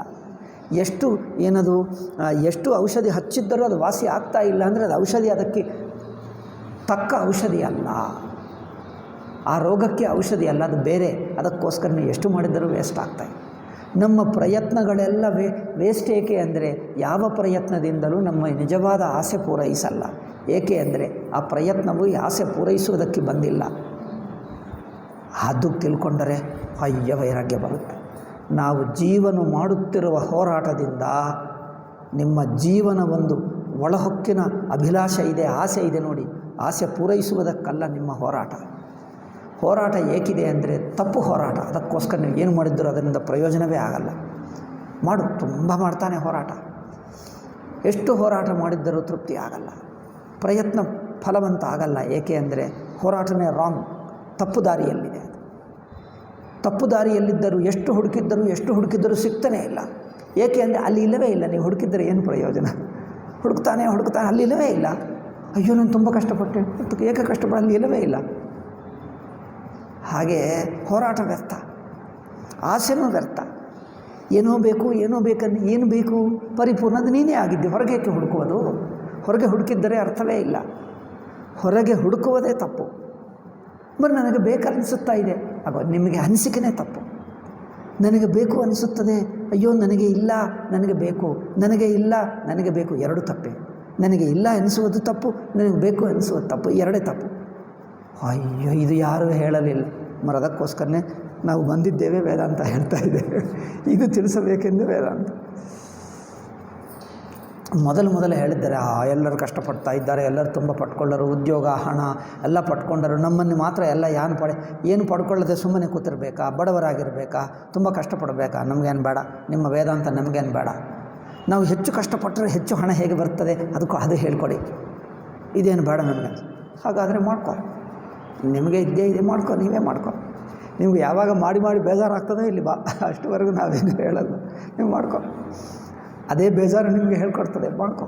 ಎಷ್ಟು ಮಾಡ್ತೀವೋ ಮಾಡು, ಹೋರಾಡಿ ಹೋಲಿಸ್ಕೊಳ್ಳುವುದು. ಅಯ್ಯೋ ಎಲ್ಲರೂ ಮಾಡಿದ್ದಾರೆ ನಾನು ಮಾಡ್ತೀನಿ, ಅವರು ಮಾಡಿದ್ದಾರೆ ನಾನು ಅವರು ಮಾಡಲಿ ಬಿಡಲಿ ನನಗೆ ಮಾತ್ರ ಬೇಡ ಎಂದು ಅನಿಸಿತಾ, ಆವಾಗ ಬುದ್ಧಿವಂತ ವೈರಾಗ್ಯ ಬಂತು. ಅವರು ಏನೇ ಮಾಡಲಿ ಮಾಡಿಕೊಳ್ಳಲಿ ನಮಗೆ ಯಾಕೆ, ನನಗೆ ಮಾತ್ರ ಇದು ಅನಾವಶ್ಯಕ, ಬೋರ್ ಅನಿಸುತ್ತಾ ಇದೆ. ಎಲ್ಲಿ ಹೋರಾಡ್ತಾ ಇದ್ದೀವಿ, ಎಲ್ಲಿ ಹೋಗ್ತಾ ಇದ್ದೀವಿ, ಏನು ಬೇಕೋ ಇದೆಲ್ಲ ನಾನ್ಸೆನ್ಸ್ ಅನಿಸುತ್ತಾ ಇದೆ. ಏಕೆ ಹುಟ್ಟಿದ್ದೀವೋ, ಏಕೆ ಹೋರಾಡ್ತಾ ಇದ್ದೀವೋ, ಏನು ಪಡ್ಕೊಂಡರೂ ಏನು ಅರ್ಥವಿಲ್ಲ, ಪಡೆದರೂ ಅರ್ಥವಿಲ್ಲ, ಪಡೆಯದಿದ್ದರೂ ದುಃಖ, ಪಡ್ಕೊಂಡರೂ ದುಃಖ. ಇದು ಏನಪ್ಪ, ಇದೆಲ್ಲ ವ್ಯರ್ಥ ಅನಿಸುತ್ತಾ ಇದೆ. ನಿಮಗೆ ಅನಿಸಿದ್ದರೆ ನಿಮ್ಮ ಜೀವನದಲ್ಲೇ ಎಲ್ಲೋ ತಪ್ಪಿದೆ, ಇದೆಲ್ಲ ಏನೋ ನಾನ್ಸೆನ್ಸ್ ಇದೆ ಅನಿಸಿದ್ದರೆ ಆವಾಗ ಬುದ್ಧಿವಂತನಾಗಿದ್ದೆ. ಈಗ ವೇದಾಂತ ಹೇಳ್ತೀವಿ, ನಿಮಗೆ ವೇದಾಂತ ಇಷ್ಟವಾಗ್ತದೆ. ಎಲ್ಲದಿದ್ದರೆ ವೇದಾಂತವೇ ನಾನ್ಸೆನ್ಸ್ ಅನಿಸುತ್ತದೆ. ಏನು ಎಲ್ಲರೂ ಕಷ್ಟಪಟ್ಟು ಎಲ್ಲರೂ ಪಡ್ಕೊಳ್ತಾ ಇದ್ದರೆ ಇವರು ಮಾತ್ರ ಬೇಡ ಹೇಳ್ತಾರೆ ಏನಿದು, ಅದು ಚೆನ್ನಾಗಿಲ್ಲ ಹೇಳ್ತಾರೆ. ಅಲ್ಲ, ವೇದಾಂತ ಯಾವಾಗ ನಿಮಗೆ ಒಳ್ಳೆಯದು ಅನಿಸುತ್ತದೋ, ಚೆನ್ನಾಗಿದೆ ಅನಿಸುತ್ತದೋ ಆವಾಗ ಬುದ್ಧಿವಂತನಾಗಿದ್ದಾನೆ. ಏಕೆ ಇಷ್ಟು ಸಾವಿರ ಏಕೆ ಕೋಟಿ ಅಂತರ ಹುಚ್ಚು ಜನರು. ಇವರೆಲ್ಲರನ್ನು ನೋಡಿದರೆ ನಮಗೆ ಅನಿಸುತ್ತೆ ಇವರೆಲ್ಲರೂ ನಿಜವಾ, ನಾನೇ ತಪ್ಪ? ನನಗೆ ಮೊದಲು ವೈರಾಗ್ಯ ಬಂದಾಗ ಚಿಕ್ಕನಾಗಿರುವಾಗ ಅನಿಸುತ್ತಿತ್ತು, ಎಲ್ಲರೂ ಹುಚ್ಚಾಗಿ ಹೋರಾಡ್ತಾ ಇದ್ದಾರೆ ಪ್ರಪಂಚದಲ್ಲಿ, ನನಗಿದೆಲ್ಲ ಅನಾವಶ್ಯಕ ಅನಿಸಿತು. ನನಗಿದು ಬೇಡ, ಏನು ಬೇಕು ನನಗೂ ಗೊತ್ತಿಲ್ಲ, ಇದು ಮಾತ್ರ ಬೇಡ, ಈ ಪ್ರಪಂಚ ಈ ವ್ಯವಹಾರ ಇದೆಲ್ಲ ಬೇಡ ಅನಿಸುತ್ತೆ. ವೇದಾಂತ ಸ್ವಲ್ಪ ಕೇಳಿದಾಗ ನನಗೆ ಅನಿಸುತ್ತು, ಇವರೆಲ್ಲರೂ ಬೇಡ ಅನಿಸುತ್ತಾ ಇದೆ, ನನ್ನ ಬುದ್ಧಿ ತಪ್ಪ ಏನು? ಒಬ್ಬನು ಹೇಳುತ್ತಿದ್ದ, ನಾನು ಎಲ್ಲಿಯೋ ಗುರುಗಳ ಹತ್ತಿರ ಸ್ವಲ್ಪ ವೇದಾಂತ ಕೇಳೋಣ ಎಂದು ಸ್ವಲ್ಪ ಪ್ರವಚನ ಕೇಳಿದೆ. ಆವಾಗ ಇಷ್ಟವಾಗಿದೆ ಎಂದು ಭಗವದ್ಗೀತಾ ತಗೊಂಡು ಬಂದೆ. ಒಬ್ಬರು ಹೇಳಿದ, ನೋಡು ನೀವು ಸಣ್ಣ ಮಗು, ಈಗ ಭಗವದ್ಗೀತಾ ವೇದಾಂತ ಅಂಥದ್ದು ಓದಬೇಡ, ನೀವು ಹುಚ್ಚಾಗಿಬಿಡ್ತಿ. ಯಾಕಂದರೆ ಯಾರೋ ಭಗವದ್ಗೀತಾ ಓದಿ ಹುಚ್ಚಾಗಿದ್ದನಂತೆ, ನೀವು ಆಗಿಬಿಡ್ತೀವಿ, ಓದಬೇಡ ನನಗೆ ಹೇಳುತ್ತಿದ್ದ. ಜನರೆಲ್ಲ ಇಂಥ ಉಪದೇಶ ಮಾಡ್ತಾರೆ, ನೀವು ಸಣ್ಣ ಮಗು ಓದಬೇಡ ನನಗೆ ಹೇಳುತ್ತಿದ್ದ. ಅವರು ಹೋದ ನಂತರ ನಾನು ಯೋಚನೆ ಮಾಡಿದೆ, ಇವರೆಲ್ಲರೂ ಆ ಹಣ ಸಂಪಾದಿಸು, ಉದ್ಯೋಗ ಮಾಡು, ಏನೋ ದೊಡ್ಡ ಉದ್ಯೋಗ ಪಟ್ಕೋ ಅದೇ ಹೇಳುತ್ತಿದ್ದಾರೆ. ನನಗೆ ಅದು ಯಾವ ಉದ್ಯೋಗ, ನಾನು ಯೋಚನೆ ಮಾಡಿದೆ, ಇವರ ಹಾಗೆ ಯಾವ ಉದ್ಯೋಗ ಒಳ್ಳೆಯದು ಎಲ್ಲ ಯೋಚನೆ ಮಾಡಿದರೆ ಯಾವ ಉದ್ಯೋಗ ಬೇಡ ಅನಿಸುತ್ತೆ. ಇದು ಏನಪ್ಪ ಯಾವುದೇನು ಏನು ಮಾಡೋದು ಅದರಲ್ಲೇ ಅರ್ಥ ಇಲ್ಲ ಅನಿಸುತ್ತೆ. ಯಾವುದು ಮಾಡಿದರೂ ಏನೋ ಸ್ವಲ್ಪ ಮಾಡೋದು ಸಂಪಾದ, ಏನೋ ಬರುತ್ತೆ, ಏನು ಮಾಡ್ಕೊಳ್ಬೋದು ಅದೆಲ್ಲ. ನನಗೆ ಯಾವುದೂ ಇಷ್ಟವಿಲ್ಲ. ಯಾವುದು ಇಷ್ಟ ಎಂದು ಹೇಳಿದರು, ಯಾವುದು ಇಷ್ಟವಿಲ್ಲ ಅಂದರೆ ಹಾಗೆ ಆಗಬಾರದು. ಅವರನ್ನು ನೋಡು, ಇವರನ್ನು ನೋಡು, ಅವರಷ್ಟು ಮಾಡಿದ್ದಾರೆ ನೋಡಿ, ಇವರೆಷ್ಟು ಮಾಡಿದ್ದಾರೆ ನೋಡಿ. ಅವ್ರು ನೋಡಿದ್ದರೂ ನನಗೆ ಇಚ್ಛೆ ಹುಟ್ಟುತ್ತಾ ಇಲ್ಲವೇ, ನಾನೇನು ಮಾಡಲಿ? ಅವ್ರು ನೋಡು, ಇವರು ನೋಡು, ತೋರಿಸ್ತಾರೆ ಜನರು, ತೋರಿಸಿದ್ದರೂ ಇಲ್ಲ, ಏನು ಮಾಡಬೇಕು? ನೋಡಿ, ನೀವು ಭಗವದ್ಗೀತೆ ಓದಿ ಹಾಳಾಗಿಬಿಟ್ಟಿದ್ದೀನಿ, ನೀವು ಓದಬೇಡ, ಓದಿ ಹಾಳು. ಆವಾಗ ನನಗೆ ಅನಿಸಿತು, ಇವರೆಲ್ಲರೂ ನನ್ನನ್ನೇ ತಪ್ಪು ಹೇಳ್ತಾ ಇದ್ದಾರಲ್ಲ, ನಾನು ತಪ್ಪ, ಇವರೆಲ್ಲರೂ ತಪ್ಪ? ಇಷ್ಟು ಜನರಿದ್ದಾರೆ ಪ್ರಪಂಚದಲ್ಲಿ, ಸೃಷ್ಟಿಯಲ್ಲಿ ಅನಂತ ಕೋಟಿ ಜೀವರಾಶಿಗಳಿದ್ದಾರೆ, ಎಲ್ಲರೂ ಹೋರಾಡ್ತಾ ಇದ್ದಾರೆ, ಏನೋ ಬೇಕು, ರಾಜ್ಯಗಳು ಬೇಕು, ಸಂಪದಗಳು ಬೇಕು, ಭೋಗಗಳು ಬೇಕು ಎಂದು. ಇಷ್ಟು ಜನರೆಲ್ಲರೂ ತಪ್ಪು, ನಾನೊಬ್ಬನು ಬುದ್ಧಿವಂತನ ಅಥವಾ ನನ್ನದೇ ತಪ್ಪ? ಮೊದಲು ಹೀಗೆ ಯೋಚನೆ ಅನಿಸುತ್ತಿತ್ತು. ಗುರುಗಳ ಹತ್ತಿರ ಹೋದರೆ ಅದೆಲ್ಲ ತಪ್ಪು, ಅದೆಲ್ಲ ಅಂದರೆ ಗುರುಗಳು ಹೇಳಿದ್ದರೂ ನಂಬಿಕೆ ಆಗ್ತಾ ಇಲ್ಲ. ಗುರುಗಳು ಹೇಳ್ತಾರೆ, ಆದರೆ ಇಷ್ಟೆಲ್ಲ ಜೀವರಾಶಿಗಳಿದ್ದಾರೆ, ಇಷ್ಟೆಲ್ಲ ಅನಂತ ಕೋಟಿ ಜೀವರಾಶಿಗಳು, ಇವರೆಲ್ಲರೂ ಭ್ರಾಂತಿಯಲ್ಲಿದ್ದಾರಾ? ಇವರೆಲ್ಲರೂ ತಪ್ಪ? ನಾನೊಬ್ಬನೇ ಕರೆಕ್ಟಾ ಅಥವಾ ನಾನೇ ತಪ್ಪು, ಇವರೆಲ್ಲರೇ ಸರಿಯಾಗಿದ್ದಾರೆ ಅಲ್ಲವೇ? ನಂತರ ಇನ್ನೂ ಗಮನಿಸ್ತಾ ಇದ್ದೆ, ಇನ್ನೂ ಜನರ ಜೀವನ ಗಮನಿಸ್ತಾ ಇರು. ಕೊನೆಗೆ ಅನಿಸಿತು ಇಡೀ ಪ್ರಪಂಚ ಹುಚ್ಚು. ನಾನು ಹೇಳಿದ್ರೆ ಯಾರು ಇಷ್ಟಪಡಲ್ಲ, ಕಾಪಿ ಮಾಡ್ತಾರೆ, ನೀನು ಸಣ್ಣ ಮಗು ನಿನಗೇನು ಗೊತ್ತು ಸುಮ್ಮನಿರೋ ಎಂದು ಹೇಳ್ತಾರೆ. ಓಲ್ ಪ್ರಪಂಚನೇ ಹುಚ್ಚು ಅನ್ನೋ ಆಗ ಗಟ್ಟಿ ಆಯ್ತು. ಈಗ ಗುರುಗಳು ಹೇಳಿದ್ದೆ ಕರೆಕ್ಟ್ ಆಗಿದೆ, ಈ ಜನರೇ ಹುಚ್ಚು. ಇವರನ್ನು ನೋಡಿದ್ದರೆ ಅನಿಸುತ್ತದೆ ಅಯ್ಯೋ ಪಾಪ ಇವರಿಗೆ ವೇದಾಂತ. ನನಗಿದು ಒಂದು ಇತ್ತು, ನಾನು ಹೇಳಿದ್ದಿನ ನಿಮಗೆ ಅಲ್ಲವೋ, ವೇದಾಂತ ಹೇಳಿದ್ದರೆ, ವೇದಾಂತ ಪಾಠ ಹೇಳಿದ್ದರೆ ಜನರು ಕೇಳುವಕ್ಕೆ ಬಂದುಬಿಡ್ತಾರೆ. ಪ್ರಪಂಚದಲ್ಲಿ ಯಾರಿರುತ್ತಾರೆ, ಯಾರಿಗಿಷ್ಟ, ಅವ್ರಿಗೆ ಗೊತ್ತಿಲ್ಲ ವೇದಾಂತದಿಂದ ನಿಜವಾದ ಪರಮಾತ್ಮ ತತ್ವ ತಿಳ್ಕೊಂಡು ಪರಿಪೂರ್ಣತೆ ಸಿಗ್ತದೆ ಎಂದು ಅವರಿಗೆ ಯಾರೂ ಹೇಳಲಿಲ್ಲ ಪಾಪ. ಹೇಳಿದ್ದರೆ ಇನ್ನೂ ಪ್ರಪಂಚದಲ್ಲಿ ಉಳಿದು ಬಿಡ್ತಾರಾ, ಎಲ್ಲರೂ ಬಂದು ಬಿಡ್ತಾರೆ ಅಂದ್ಕೊಂಡೆ. ಯಾರೊಬ್ಬರು ಕರಪತ್ರ ಪ್ರಿಂಟ್ ಮಾಡಿ ವೇದಾಂತ ಇಲ್ಲಿ ಭಗವದ್ಗೀತಾ ಹೇಳ್ತೀವಿ ಬನ್ನಿ ಎಂದು ಹೇಳಿದರೆ ನಾನು ಅಂದ್ಕೊಂಡೆ ಅಯ್ಯಯ್ಯೋ, ನಾನು ಯಾವುದೇ ಒಂದು ಟೌನ್ನಲ್ಲಿದ್ದೆ, ತಾಲೂಕೇ ನಾನು ಅಂದ್ಕೊಂಡೆ ಇದೇನಪ್ಪ ಇಷ್ಟು ದೊಡ್ಡ ಕರಪತ್ರ ಮಾಡ್ತಾ ಇದ್ದಾರೆ, ಇಡೀ ಬೋಲು ತಾಲೂಕು ಎಲ್ಲ ಬಂದುಬಿಡ್ತದೆ, ಇಡೀ ಊರೆಲ್ಲ ಬಂದುಬಿಡ್ತದೆ, ಇಲ್ಲಿ ಜಾಗ ಎಲ್ಲಿ ಅಂದ್ಕೊಂಡೆ. ನಂತರ ನೋಡಿದರೆ ಯಾರೂ ಬಂದೇ ಇಲ್ಲ, ಕೆಲವರೇ ಬಂದರು. ನಾನು ಅಂದ್ಕೊಂಡೆ ಅವ್ರಿಗೆ ಗೊತ್ತಿಲ್ಲವೋ ಏನು, ಗೊತ್ತಿದ್ದರೆ ಅಲ್ಲಿ ಹೇಗಿದ್ದು ಬಿಡ್ತಾರೆ, ವೇದಾಂತ ಕೇಳದೆ ಇರುತ್ತಾರಾ ಯಾರಾದರೂ, ವೇದಾಂತ ಕೇಳದೆ ಇರ್ತಾರಾ ಯಾರಾದರೂ, ಪಾಪ ಅವರಿಗೆ ಸರಿಯಾಗಿ ಹೇಳಲಿಲ್ಲವೋ ಏನೋ ಅಂದ್ಕೊಂಡೆ. ನಂತರ ಗೊತ್ತಿದ್ದರೂ ಯಾರೂ ಬರ್ತಾನೇ ಇಲ್ಲ. ನನಗೆ ಆಶ್ಚರ್ಯವಾಯ್ತು, ಏಕೆ ಬರ್ತಾ ಇಲ್ಲ ಇವರು, ಏಕೆ ಬರ್ತಾ ಇಲ್ಲ? ನನಗಿದು ದೊಡ್ಡ ಪ್ರಶ್ನೆ ವರ್ಷಗಟ್ಟಲೆ ಇತ್ತು ನನಗೆ. ಸುಮಾರು 35 ವರ್ಷವರೆಗೂ, 35 ವಯಸ್ಸಿನವರೆಗಿದೆ ಇತ್ತು ನನಗೆ ಪ್ರಶ್ನೆ. 16-18 ವರ್ಷದಿಂದ ಶುರುವಾಗಿ 30-35 ವರ್ಷವರೆಗೂ ಏನು ಜನರೆಲ್ಲ ಹುಚ್ಚು, ಅವರಿಗೆ ಅರ್ಥವಾಗಲ್ಲ, ಹೇಳಿದ್ದರೂ ಅರ್ಥವಾಗಲ್ಲ ಎಂದು ನಾನು ಒಪ್ಪಿಕೊಳ್ಳಬೇಕಾಯಿತು.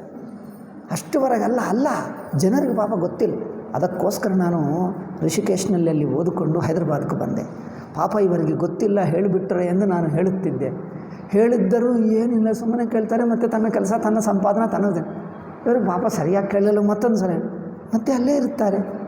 ಕೊನೆಗೆ ಅಂದ್ಕೊಂಡೆ ನಾನೇ ಹುಚ್ಚು, ಇವರಿಗೆ ಹೇಳುವುದು ವೇದಾಂತ ಇದೆಲ್ಲ ವೇಸ್ಟ್, ಇವರಿಗೆ ಯಾರಿಗೂ ಹೊಳೆಯುತ್ತಾನೇ ಇಲ್ಲ, ನಾನು ಹೇಳಿದ್ದು ಇವರಿಗೆ ಹೊಳೆಯುತ್ತಾನೇ ಇಲ್ಲ. ಆವಾಗ ನನಗೆ ಬುದ್ಧಿ ಬಂತು, ವೇದಾಂತ ಯಾರಿಗೆ ಬೇಡಪ್ಪ, ನೀನು ಯಾರಿಗೆ ಹೇಳಬೇಡ, ನೀವು ತಿಳ್ಕೊಂಡ್ರೆ ಸುಮ್ಮನಿರು. ವೇದಾಂತ ತಿಳ್ಕೊಂಡವನು ನಿಜವಾಗಿ ಸುಮ್ಮನಿರುತ್ತಾನೆ, ಯಾರು ಮಾತಾಡಲ್ಲ, ರಮಣ ಮಹರ್ಷಿ ಆಗ್ತಾರೆ. ನಿಜವಾದ ವೇದಾಂತ ಗೊತ್ತಿರುವ ರಮಣ ಮಹರ್ಷಿ ಆಗ್ತಾರೆ. ಏಕೆ, ಹೇಳತಕ್ಕದ್ದೇನಿದೆ, ಯಾರಿಗೆ ಬೇಕೋ ನೋಡಿ, ಇರುವ ಬ್ರಹ್ಮ ಇದ್ದೇ ಇದೆ, ಮಿಕ್ಕದೆಲ್ಲ ಸುಳ್ಳು ಕಲ್ಪಿತ. ಕನಸಿಗೆ ಏನು ಮಾಡ್ತೀವಿ, ಅವ್ರು ಕನಸು ನೋಡ್ತಾ ಇದ್ದಾನೆ, ಏನು ಮಾಡಲಿ, ನೋಡಲಿ ಏನಿದೆ. ಕನಸು ಅವ್ರಿಗೆ ಬೇಜಾರಾದರೆ ಅವನೇ ಬಿಡ್ತಾನೆ, ನೋಡಲಿ.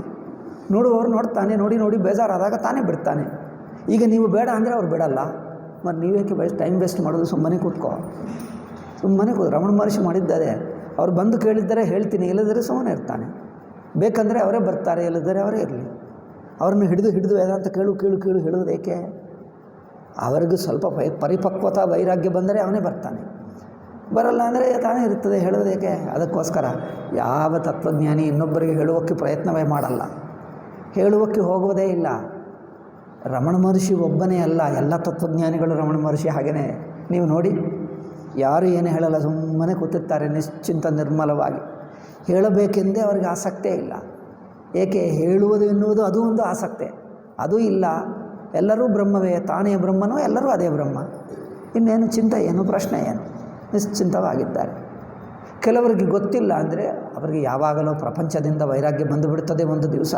ಇದೆಲ್ಲ ಹುಚ್ಚು ಎಂದು ಗೊತ್ತಾದಾಗ ಅವರೇ ಪ್ರಯತ್ನ ಮಾಡಿ ತಿಳ್ಕೊಳ್ತಾನೆ ಅಷ್ಟೇ. ನಾವೇಕೆ ಹೇಳೋದು? ಅವನಿಗೆ ವೈರಾಗ್ಯ ಬಂದಾಗ ಅವನೇ ಬರ್ತಾನೆ.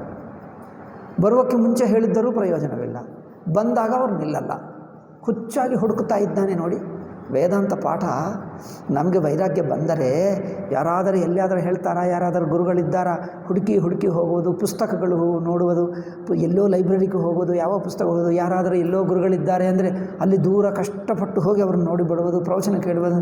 ಹುಚ್ಚಾಗಿ ತಿರುಗಿದ್ದೇವೆ, ಎಲ್ಲೆಲ್ಲೋ ತಿರುಗಿದ್ದೇವೆ.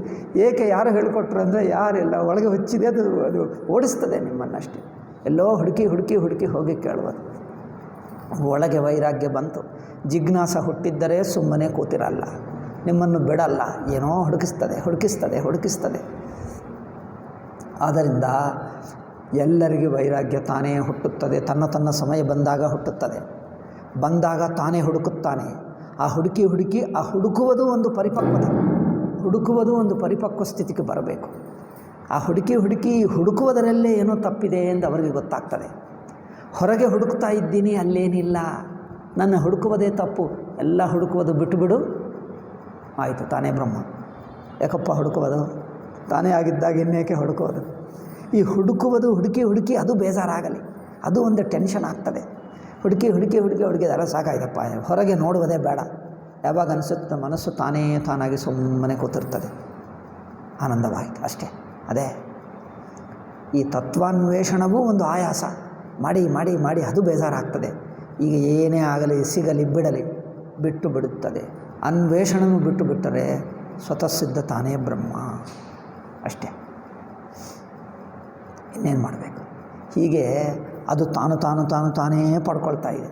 ನೀರು ಮೇಲೆ ಇದ್ದರೆ ನೀರನ್ನು ನೀವು ಎಲ್ಲಿಂದಲೋ ಒಂದು ಲೋಟದಿಂದ ಬಿಸಾಕಿದ್ದೀರಿ, ಏನಾಗ್ತದೆ? ಎಲ್ಲಿಗೆ ಹೋಗ್ತದೆ? ಅದು ಬಿದ್ದದ್ದು ಎಲ್ಲಿ, ಅದಕ್ಕೇನು ಹೇಳ್ತಾರೆ?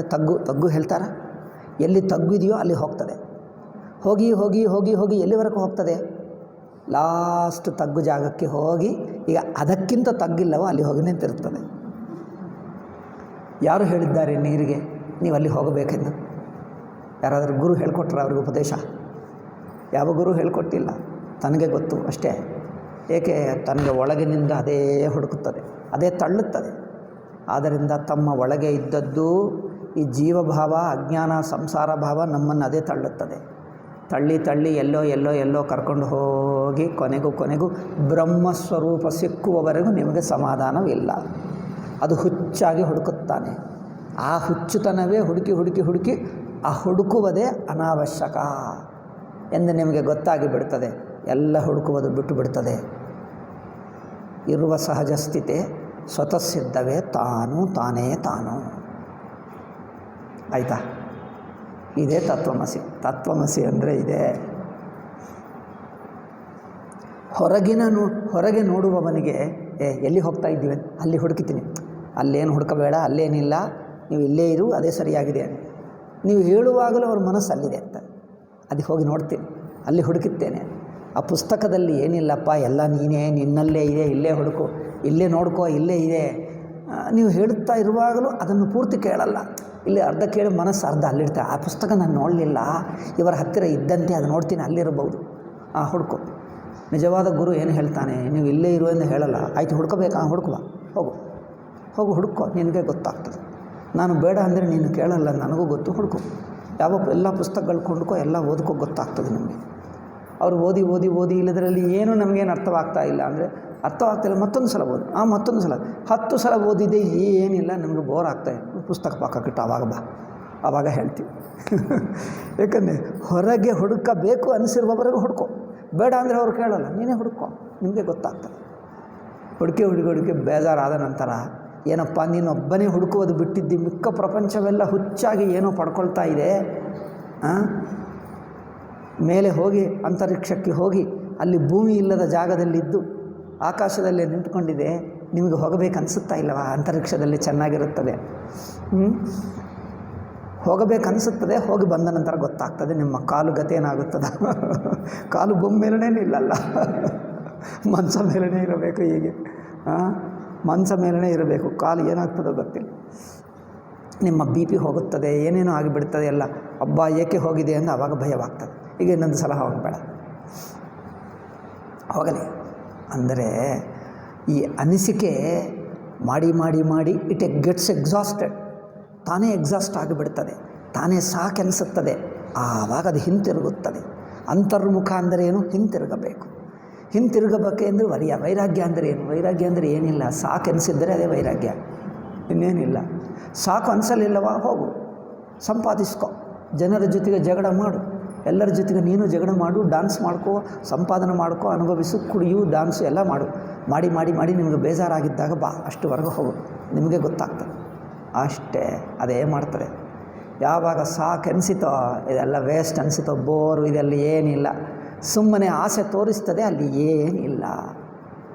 ದೂರದಿಂದ ಅದೇನು, ದೂರದ ಬೆಟ್ಟ ನುಣ್ಣಗೆ ಅನಿಸುತ್ತದೆ, ಹಾಗೆ ನುಣ್ಣಗೆ ಅಲ್ಲಿ ಏನಿಲ್ಲ. ಕನ್ನಡಿಗರು ನುಣ್ಣಗೇಕೆ ನೈಸ್ ಎಂದು ಹೇಳ್ತಾರೆ. ನನಗೆ ನಿನ್ನೆ ಮೊನ್ನೆ ಗೊತ್ತಾಯಿತು. ಸ್ಮೂತ್ಗೆ ನೈಸ್ ಎಂದು ಹೇಳ್ತಾರೆ, ಇದು ನೈಸ್ ಆಗಿದೆ ಹೇಳ್ತಾರೆ. ನನಗೆ ಗೊತ್ತೇ ಇಲ್ಲ. ನೈಸ್ ಅಂದರೆ ಸ್ಮೂತ್ ಎಂದರ್ಥ. ಅವ್ರು ಹೇಳ್ತಾ ಇದ್ದರೆ ನನಗೆ ಗೊತ್ತಾಗಲಿಲ್ಲ. ಇದು ನೈಸ್ ಆಗಿದೆ, ನೈಸ್ ಏನಪ್ಪ ನನಗೆ ಅರ್ಥವಾಗಿದೆ. ಇದು ಸ್ಮೂತ್ ಆಗಿದೆ ಹೇಳೋಕ್ಕೆ ಅವ್ರು ನೈಸ್ ಆಗಿದೆ ಹೇಳ್ತಾರೆ. ಕನ್ನಡ ಈಗಲೂ ನಾನು ಪೂರ್ತಿ ಬಂದಿಲ್ಲ, ನನಗೆ ಕಲಿಯುತ್ತಾ ಇದ್ದೀನಿ. ಸೊ ದೂರಪು ಬೆಟ್ಟ ನುಣ್ಣಗೆ ಇದೆ ಅಂದರೆ ನೈಸ್ ಆಗಿದೆ ಅನ್ನಿಸುತ್ತದೆ ಅಲ್ಲ. ಪ್ರಪಂಚವೆಲ್ಲ ಹಾಗೆ. ನಿಮಗೆ ಗೊತ್ತಾದರೆ ಮೌನವಾಗಿರ್ತಾನೆ, ಯಾರು ಹೆಚ್ಚು ಮಾತಾಡಲ್ಲ ವೇದಾಂತ.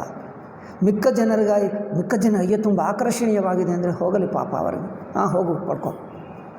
ಇವನಿಗೆ ಒಂದು ಸಲ ಅದರಿಂದ ವೈರಾಗ್ಯವಾಗಿಬಿಟ್ರೆ ತಾನು ಏನೂ ಹೇಳಲ್ಲ, ಸುಮ್ಮನೆ ಕೂತಿರ್ತಾನೆ. ಅದೇ ನಿಜವಾದ ವೈರಾಗ್ಯ. ಹೇಳುವುದು ಕಮ್ಮಿ, ಈಗ ಹೇಳತಕ್ಕದ್ದು ಏನಿಲ್ಲ.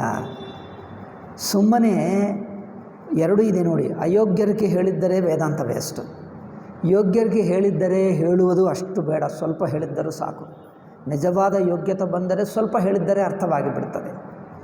ಯೋಗ್ಯತೆ ಬಂದಿಲ್ಲ ಅಂದರೆ ನೂರಾರು ಪ್ರವಚನಗಳು ಮಾಡಿ ಅಲ್ಲವೇ ಅಷ್ಟೇ. ಸುಮ್ಮನೆ ಅವರಿಗೆ ಕುತೂಹಲಕ್ಕೆ ಕೇಳ್ತಾ ಇದ್ದಾರೆ ಹೊರತು ಮನಸ್ಸು ಹಿಂತಿರುಗಲಿಲ್ಲ. ಪ್ರಪಂಚ ನಾಮರೂಪದಿಂದ ಹಿಂತಿರುಗಲಿಲ್ಲ. ಪ್ರಪಂಚ ಮೇಲೆ ಇನ್ನೇನೋ ಆಸಕ್ತಿ ಇಟ್ಟುಕೊಂಡಿದೆ, ಬಿಡುತ್ತಾ ಇಲ್ಲ. ಅದು ಹಿಂತಿರುಗದಿದ್ದರೆ ಅದೇ ವೈರಾಗ್ಯ, ಅಂತರ್ಮುಖತ. ವೈರಾಗ್ಯ ಆಗದಿದ್ದರೆ ಹೆಚ್ಚು ಹೇಳುವವನಿಗೆ ಟೈಮ್ ಅಂದರೆ ಆಯಾಸ ಆಗುತ್ತದೆ ಹೊರತು ಅವರಿಗೆ ಏನೂ ಉಪಯೋಗವೇ ಆಗಲ್ಲ. ಅದಕ್ಕೋಸ್ಕರ ನಿಜವಾದ ಬುದ್ಧಿವಂತ ಪ್ರಪಂಚದ ಜೀವನವನ್ನು, ಅನುಭವಗಳನ್ನು ಚೆನ್ನಾಗಿ ಗಮನಿಸಿರುವವನಿಗೆ ಒಂದು ಮಾತು ಸಾಕು. ಒಂದು ಸಲ ಹೇಳಿಬಿಟ್ರೆ ಅಬ್ಬಾ ಎಷ್ಟು ಚೆನ್ನಾಗಿ ಹೇಳಿದ್ದಾರೆ, ನಮ್ಮ ಅನುಭವಕ್ಕೆ ಅದೇ ಅನಿಸುತ್ತಾ ಇದೆ, ಇವರು ಹೇಳಿದ್ದು ಸರಿಯಾಗಿದೆ ಎಂದು ವಿರಕ್ತನಿಗೆ ವೇದಾಂತ ಹೇಳುತ್ತಾ ಇದ್ದರೆ ಕರೆಕ್ಟ್, ಅಬ್ಬಾ ನಮ್ಮ ಮನಸ್ಸಿನಲ್ಲಿ ಇದ್ದನ್ನೇ ಅವರು ಹೇಳಿದ್ದಾರೆ, ಎಷ್ಟು ಚೆನ್ನಾಗಿದೆ ಅನಿಸುತ್ತದೆ. ನಿಜವಾದ ವೈರಾಗ್ಯ ಬಂದರೆ, ವೈರಾಗ್ಯ ಬಂದ ನಂತರನೂ ನಾನು ಸರಿಯಾಗಿದ್ದೀನ, ನನಗೇನೋ ಎಲ್ಲರಿಗಿಂತ ಬೇರೆ ಆಗಿದ್ದೀನಿ, ನಾನು ತಪ್ಪು ಮಾಡ್ತಾ ಇದ್ದೀನೋ ಅವರು ಸರಿಯಾಗಿದೆ. ಆವಾಗ ಗುರುಗಳು ಹೇಳಿದ್ದಾರೆ, ನನಗೆ ವೈರಾಗ್ಯ ಬಂದಿದ್ದು ಕರೆಕ್ಟೇ ಎಂದು ಧೈರ್ಯ ಬರುತ್ತದೆ. ಇಲ್ಲದಿದ್ದರೆ ನಾನೇ ತಪ್ಪೇನೋ ಅನಿಸುತ್ತದೆ. ನನಗೆ ಹಾಗೆ ಅನಿಸುತ್ತಿತ್ತು, ನೀವು ಭಗವದ್ಗೀತೆ ಓದಿ ಹಾಳಾಗ್ತಾ ಇದ್ದೀವಿ, ಹಾಗೆ ಮಾಡಬೇಡ, ನೀವೇನಾದರೂ ನಿಮ್ಮದು ಶಾಲೆ ಪುಸ್ತಕ ಓದ್ಕೋ, ನೀವು ಫಸ್ಟ್ ಕ್ಲಾಸ್ ಪಾಸ್ ಆಗಬೇಕು, ನಿಮಗೆ ಸಂಪಾದನೆ ಮಾಡಬೇಕು. ಸಂಪಾದನೆ ಏಕೆ? ಸಂಪಾದಿಸಿ ಏನು ಮಾಡಬೇಕು ಎಂದು.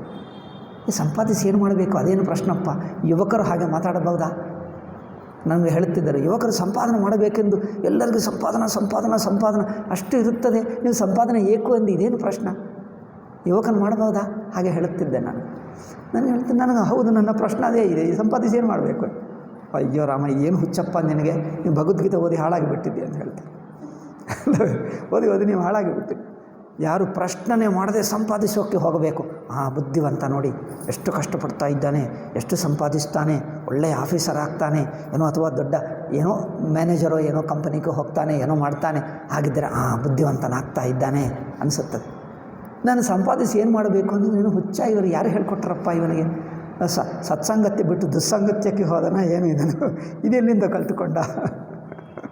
ಯಾರೂ ಹೇಳ್ಕೊಟ್ಟಿಲ್ಲ, ನಮಗೆ ಬುದ್ಧಿ ಹುಟ್ಟಿತು, ಏನು ಮಾಡೋದು? ಹಾಗೆ ಆಯಿತು. ಆದ್ದರಿಂದ ಯಾವಾಗ ಪ್ರಪಂಚ ಪ್ರಯಾಸಗಳು, ಪ್ರಯತ್ನಗಳು, ಆಸೆಗಳೆಲ್ಲ ಏನೋ ಹುಚ್ಚೆನಿಸುತ್ತಾ ಇದೆ, ಮನಸ್ಸು ಹಿಂತಿರುಗಿದ್ದರೆ ಅಂಥವನಿಗೆ ಹೇಳು ವೇದಾಂತ ತಕ್ಷಣವೇ ಅರ್ಥವಾಗ್ತದೆ. ಏಕೆ? ಹಿಂತಿರುಗಿದ ಮನಸ್ಸು ಹೊರ ನೋಟ ಇಲ್ಲ. ತಾನೇ ಅಂದರೆ ತಾನೇ ಎಂದು ಹೇಳಿಬಿಟ್ಟರೆ ಅಷ್ಟಿರುವಂಥ ಮನಸ್ಸು ಅದು ಬಿದ್ದುಬಿಡ್ತದೆ, ತಾನು ಎಂದು ಗೊತ್ತಾಗ್ತದೆ. ಅದರಿಂದ ಸದೇವ ಸೌಮ್ಯ ಇದಮಗ್ರಹಾಸಿ, ಮೊದಲು ಅದು ಮಾತ್ರ ಇತ್ತು, ಅದೇ ಅದು. ಅದರಲ್ಲಿ ಇಷ್ಟೆಲ್ಲ ಅನಿಸುವುದು ಒಂದು ತಪ್ಪು ತಿಳುವಳಿಕೆ. ಈ ಜಗತ್ತು, ನಾಮರೂಪ, ಪ್ರಯಾಸ, ನೀನು, ನಿನ್ನ ಆಸೆಗಳು, ನಿಮ್ಮ ಹೋರಾಟಗಳು, ಇದೆಲ್ಲವೂ ನಡೆಯುತ್ತಾ ಇದೆ, ಒಂದು ಕನಸು ಹಾಗೆ ನಡೆಯುತ್ತಾ ಇದೆ. ಅದರಿಂದ ತತ್ವಮಸಿ ಇತ್ಯೇತದು ವಾಕ್ಯಂ ತ್ವಂ ಪದಾರ್ಥಸ್ಯ ತತ್ಪದಾರ್ಥ ಭಾವಮಾಚಷ್ಟೇ. ನೀನು ಯಾವುದು ಪಡೆಯಬೇಕೋ ಅದೇ ನೀನು. ಪಡೆಯಬೇಕಾಗಿದ್ದು ನಿನಗಿಂತ ಬೇರೆ ಇಲ್ಲ, ಅಷ್ಟೆಲ್ಲ ಹೋರಾಡಮೇಬೇಕು. ಅಂದರೆ ಇದನ್ನು ಆಧುನಿಕ ಇಂಗ್ಲೀಷ್ ಭಾಷೆಯಲ್ಲಿ ಹೇಳಬೇಕಾದರೆ, what you want to become, you are that. ನೀವು ಏನು ಆಗಬೇಕು ಅಂದ್ಕೊಳ್ತಿದ್ದೀಯೋ ಅದೇ ನೀನು. ನಿಮಗೆ you don't have to become anything, you are already. It is a matter of being, not becoming. ಇಂಗ್ಲೀಷ್ನಲ್ಲಿ ಚೆನ್ನಾಗಿ ಹೇಳ್ತಾರೆ, it is a being not becoming. ಈ ಬಿಕಮಿಂಗ್ಗೆ ಸಂಸಾರ ಏನೋ ಆಗಬೇಕು ಆಗಬೇಕು ಆಗಬೇಕು ಅನಿಸುತ್ತದೆ. ಆ ಆಗಬೇಕೆನ್ನುವುದರಿಂದ ಬೇಜಾರಾಗಿ ಬಿಡಬೇಕು. ಬೇಜಾರಾಗುತ್ತದೋ ಅದು ಬಿಡುತ್ತದೆ, ಅಂತರ್ಮುಖವಾಗುತ್ತದೆ. ಅಬ್ಬಾ ಏನು ನಾನು ಆಗಬೇಕಾಗಿಲ್ಲ, ಹೇಗಿದ್ದೀನೋ ಹಾಗೆ ಚೆನ್ನಾಗಿ ಹೇಗೆ ಇರಲಿ, ಯಾವುದು ಬೇಡ ಅಂಥ ಮನಸ್ಸಿಗೆ ನೀನೇ ಬ್ರಹ್ಮ.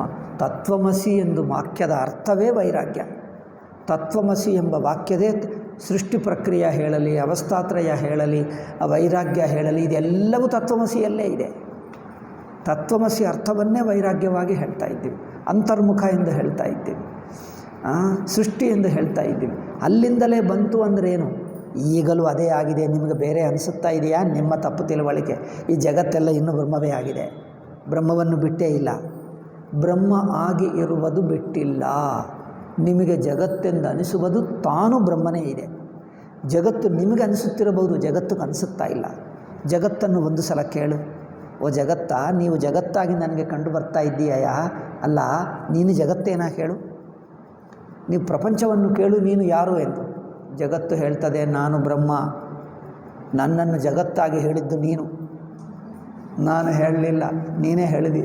ನಾನು ಮಾತ್ರ ಬ್ರಹ್ಮವಾಗೇ ಇದ್ದೀನಿ, ನನಗೇನು ಚಿಂತೆ ಇಲ್ಲ, ನನಗೇನು ಬೇಕಾಗಿಲ್ಲ, ನಾನು ಪರಿಪೂರ್ಣವಾಗಿದ್ದೇನೆ. ಅಯ್ಯೋ ಹಾಗ ನನಗೆ ಮಾತ್ರ ಏನೋ ಈ ಪ್ರಪಂಚ, ಪಂಚಭೂತಗಳು, ನಾಮರೂಪಗಳು, ಮನುಷ್ಯರು, ಬೆಟ್ಟಗಳು, ನದಿಗಳು ಏನು ಕಂಡು ಬರ್ತಾ ಇದೆ. ಇದೆಲ್ಲ ಹೌದೌದು, ಅದೆಲ್ಲ ನಿನಗೆ ಕಂಡು ಬಂದರೆ ನಿಮ್ಮ ಕಣ್ಣಿನಲ್ಲೇ ಏನೋ ಇದೆ, ದೋಷ ಇದೆ. ನಿಮ್ಮ ಕಣ್ಣನ್ನೇ ಸರಿ ಮಾಡ್ಕೊ.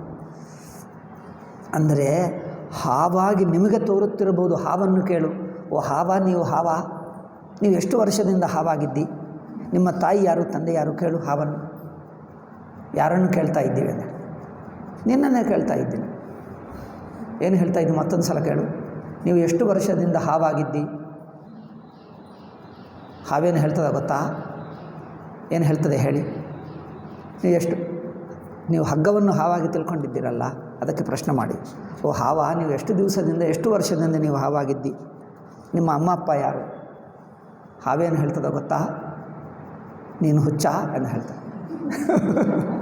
ಹೇಳುತ್ತದ ಅಲ್ಲವಾ?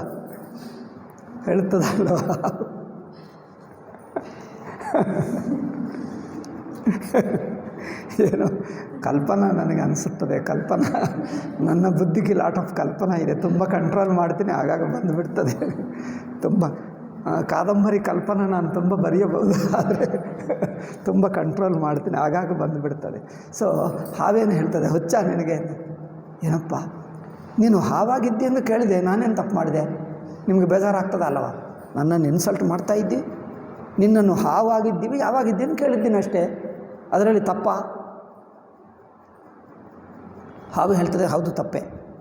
ಏನಪ್ಪ ನಿನ್ನನ್ನು ಹಾವು ಎಂದು ಹೇಳುವುದು ತಪ್ಪ? ಹೌದು ತಪ್ಪೆ. ನನ್ನನ್ನು ಹುಚ್ಚು ಎಂದು ಹೇಳ್ತಾ ಇದ್ದೀವಿ, ಹೌದು ನೀನು ಹುಚ್ಚೆ ಎಂದು ಹೇಳ್ತದೆ. ಹಾವು ಮತ್ತೆ ಹೇಳ್ತದೆ, ನೀನು ಹುಚ್ಚೆ ಎಂದು. ಇದೇನಪ್ಪ ನನ್ನನ್ನು ಹುಚ್ಚು ಹೇಳ್ತಾ ಇದ್ದೀವಿ? ನಾನು ಕೇಳಿದ್ದೀನಿ ನೀವು ಹಾವು ಯಾವಾಗಿನಿಂದ ಎಷ್ಟು ವರ್ಷದಿಂದ ಇದ್ದಿ?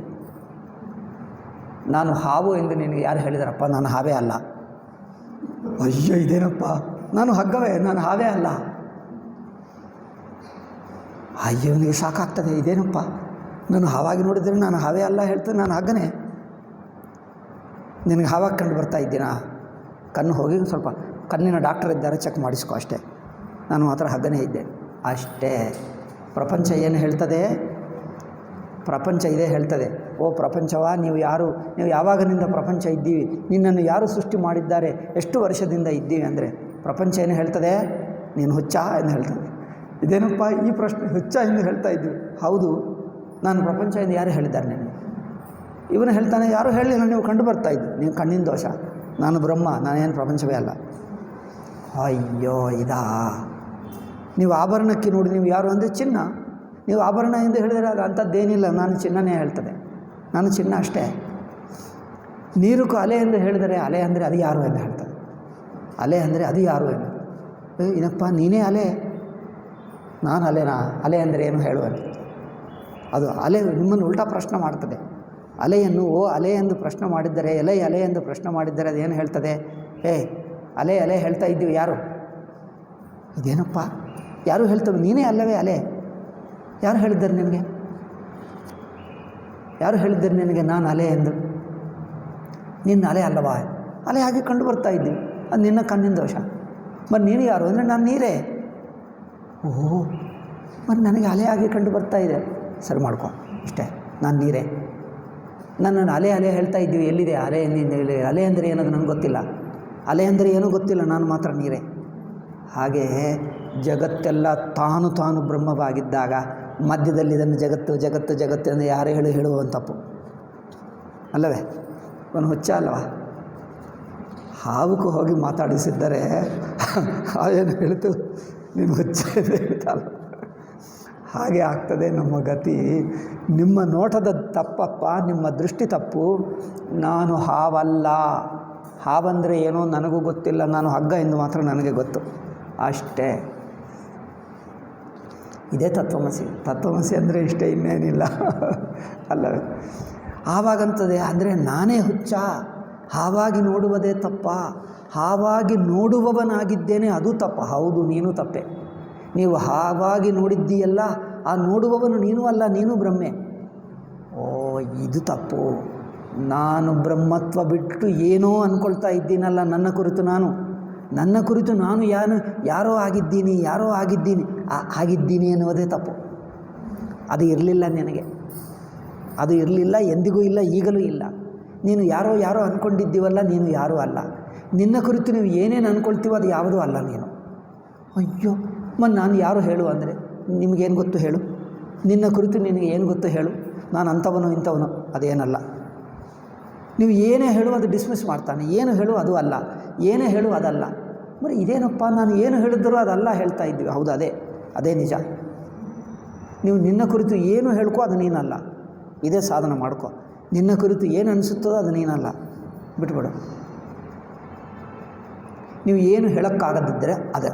ಈಗ ನನಗೆ ಏನು ಹೇಳೋಕ್ಕೆ ಆಗ್ತಾ ಇಲ್ಲ, ನೀವು ಎಲ್ಲ ನಾನಲ್ಲ ಅಲ್ಲ ಹೇಳಿಬಿಟ್ಟಿದ್ದೀವಿ, ಏನು ಹೇಳೋಕ್ಕಾಗ್ತಾ ಇಲ್ಲ, ಏನು ಉಳಿಯಲಿಲ್ಲ ಅಂದರೆ ಅದೇ ತತ್ವ, ಅದೇ ಬ್ರಹ್ಮ, ಅಷ್ಟೇ.